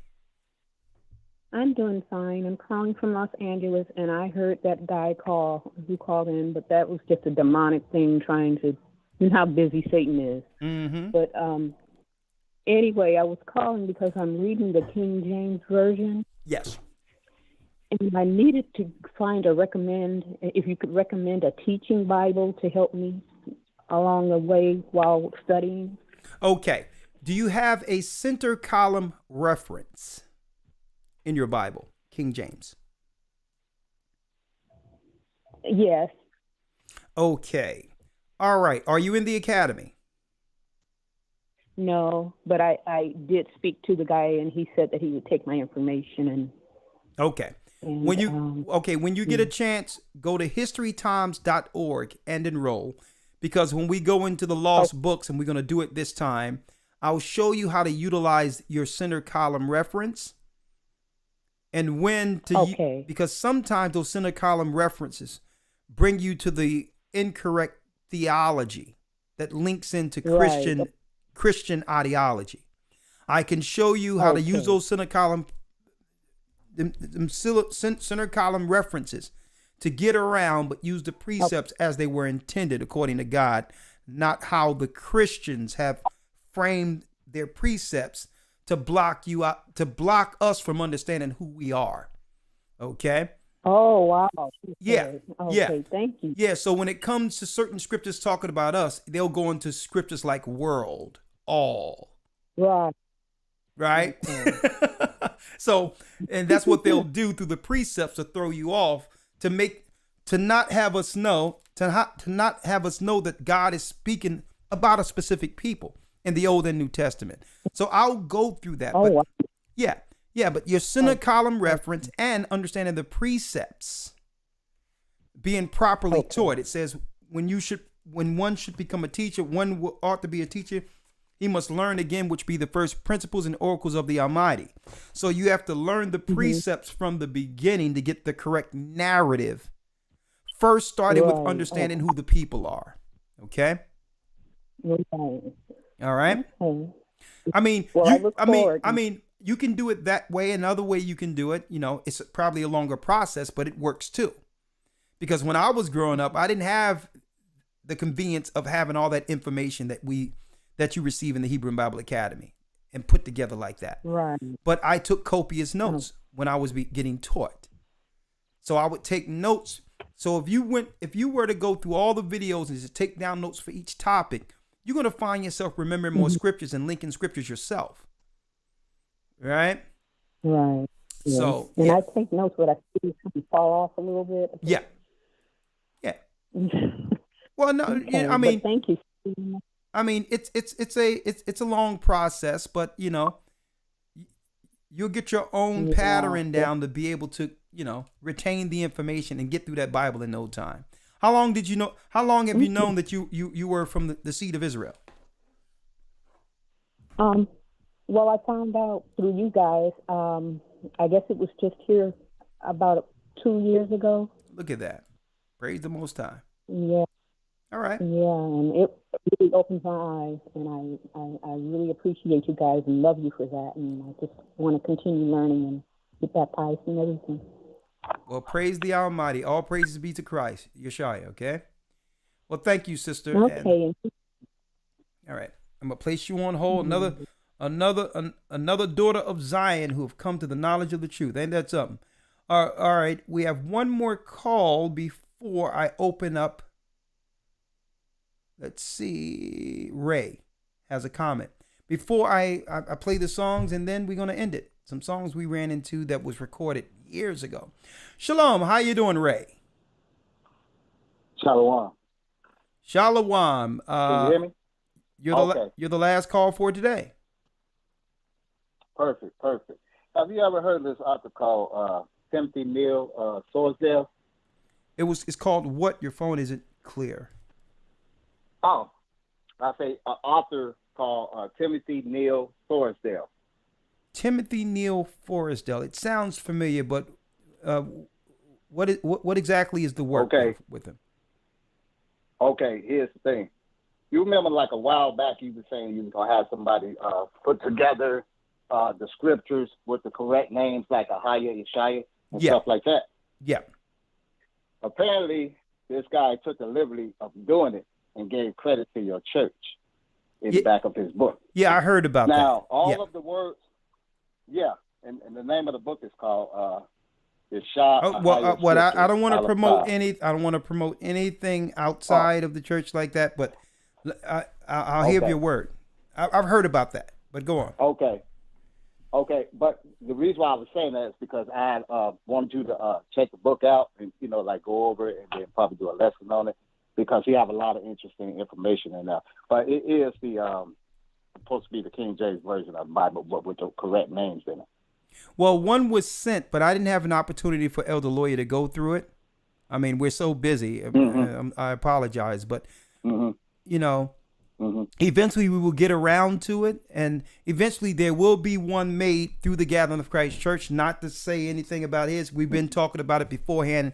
He went on and did it, and you know, and all praises to him for putting in the work that he's put in. But I wanted to do other things. I wanted to put a center column reference with all the precepts that links in the way they're supposed to link in and all that with the book that we'll work on eventually. So, but I will have Lawya look into that and see, you know, I didn't want to, even though they did give us an accommodation and respect for us through the church bringing forth the information and teachings of the Most High's name. We put it out there, and he actually did it.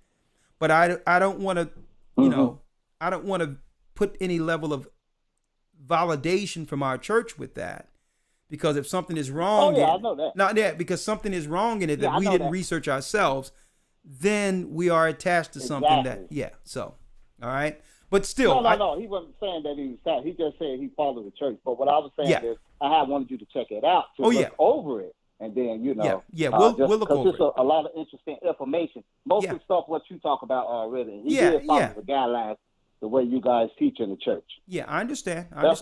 All right, so we will look at it. All right, we will do that. All right. All right. And I wasn't trying to promote the book. I just no. I just came in between that because you know it's we have to look over something before because when we put it out there, it's going to be everyone is going through it. And if something is wrong, then now by default we've led someone into something that we have to correct later. Okay. Exactly. That's why I want you to check it out first. Absolutely, Ray, and I really appreciate it because I have it on right behind this sign. I have it back there, so I'm gonna give it to the Lawya and have him check it out. Okay. Okay, then. All right. Good. Thank you. Bless you. All right. Shalom. Shalom. Well, that concludes our broadcast for tonight. I don't know if you ever heard this song, Elder Gabar, but I'm going to play it. Let me know if you ever heard this song. I went through some of the old songs, and man, some of the songs we did overseas. And some of these will be a part of the new project. Let's see. All right. Let me put it on. Test 1, 2.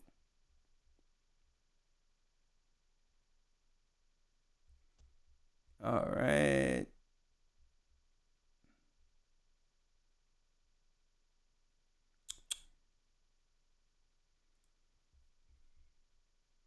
So when I play the songs, Elder Lawya, can you hear them? Earlier, when no. I'm talking about when I play the songs normally, can you hear them? Like, let me play something. No, sir. I quick. usually have to have the stream up online. Okay. To listen to it. All right, let's do it this way then. Let's do it that way. I'm sure to work now. One moment. Tell me if you hear this, Elder Lawya.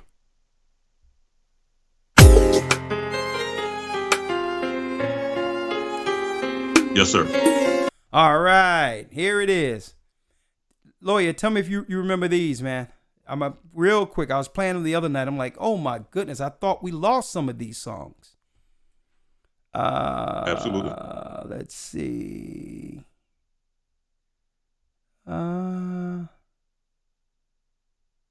One second.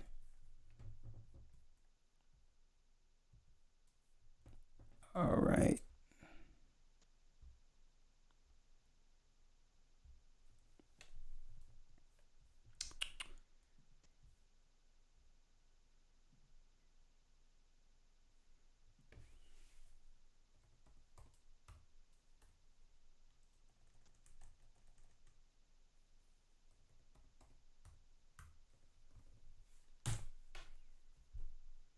One second. All right.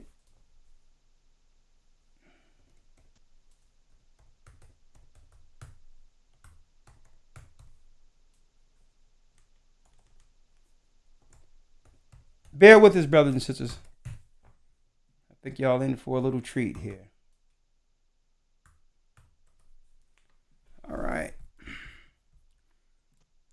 I was amazed at some of the work that was done outside of the country. Full circle.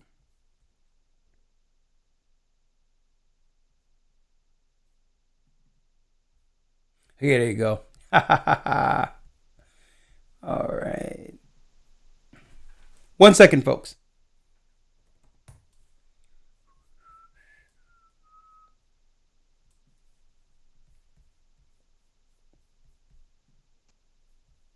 This one. This one. And last but not least, got that one, and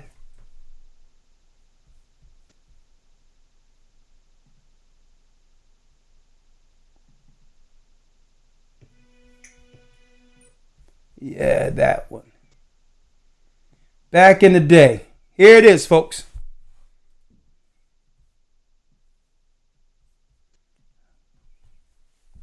I sent these to Elder Rawchaa. I said I'm going to play one of them on the broadcast. This is a song for this time of season. Okay. So if someone is getting married, you probably want to listen to some of these.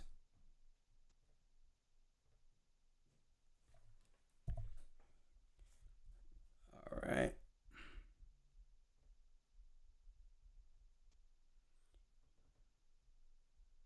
All right, here it is, Elder Gabar. You probably never heard this.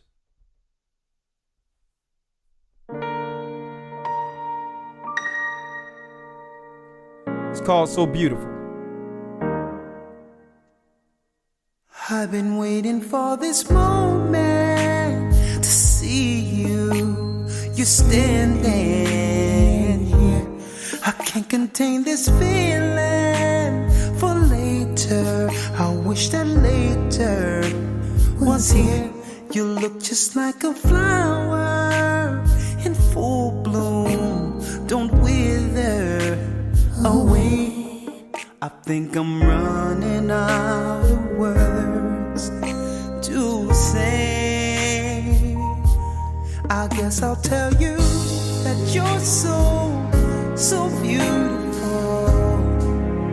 Glad you came away. You're simple yet beautiful. I'll do anything, just stay. You were made for me. Please don't go away. You're such a beautiful girl. You're wonderful. I remember asking for your hand and hearing I do. I'm so proud to be your man, and no one could compare to you. Tonight is the night that our love will come together to stay.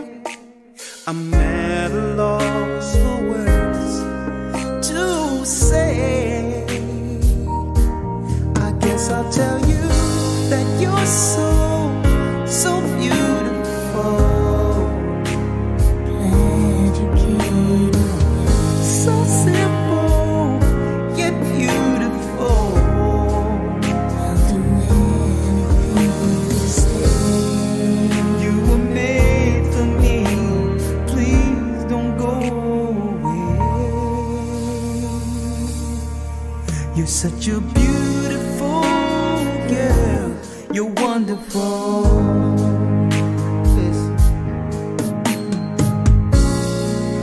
You make life so easy. When times get rough, I think of you. Sometimes I don't deserve how you treat me. This is my gift, your special day.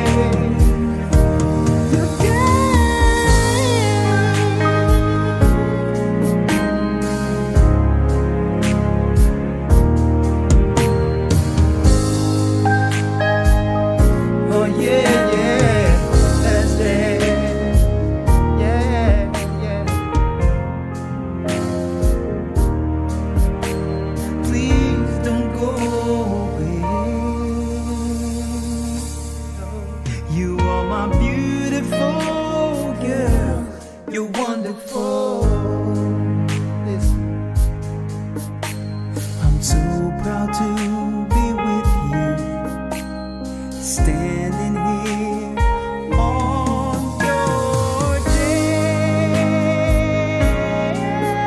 Yeah. My baby is simple but beautiful. Yeah. I'll do anything. Please don't go away. You are my beautiful girl, wonderful. Listen, you were made for me. Please don't go away. You are my beautiful girl. You're wonderful.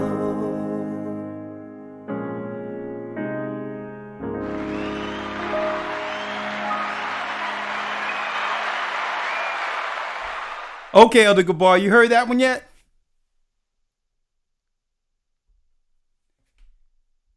Elder Gabar, you there? Oh, he might be gone. Oh yeah, yeah, let's dance. Oh, oh, please don't go away. Yeah, you may have stepped away. Okay. You remember that one, Elder Lawya? Yes, sir. Yes, sir, man. Brings back memories. So many. That's the beautiful thing about music, man, is there's memories attached to every song. Yeah, All yeah. praises. All praises, man. I went and found that stuff. You know, there was a hard drive where all these stuff was gone, and I found some stuff. I thought it was gone, but it'll be on the next project. With that, Elder Lawya, Yes, sir. it's a good day today, right? Good day today. It is. Let's finish the work. All praises be to the Most High. It's time to eat. Oh, Elder Gabar, you heard the song, man, or what? Or you went away?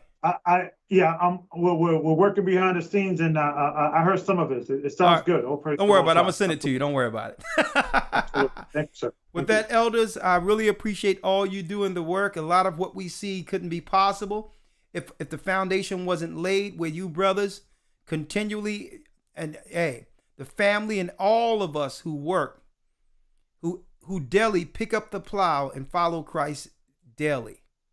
And it doesn't matter the things that have happened as far as there's ups, downs, whatever the case is. Sometimes it's indifference, but whatever happens, we stay. We're fortified as brethren, and now it feels good for a day to see the fruits of the labor. That none of this work was ever in vain. Yeah. Right? This is what we're here for, elders. All right. With that, I'm going to say this. May the Most High be with you all. I'll see you in the academy in a couple of weeks. Go to historytimes.org. And remember, the Most High is calling back Israel. All right. Let's go. Blessings.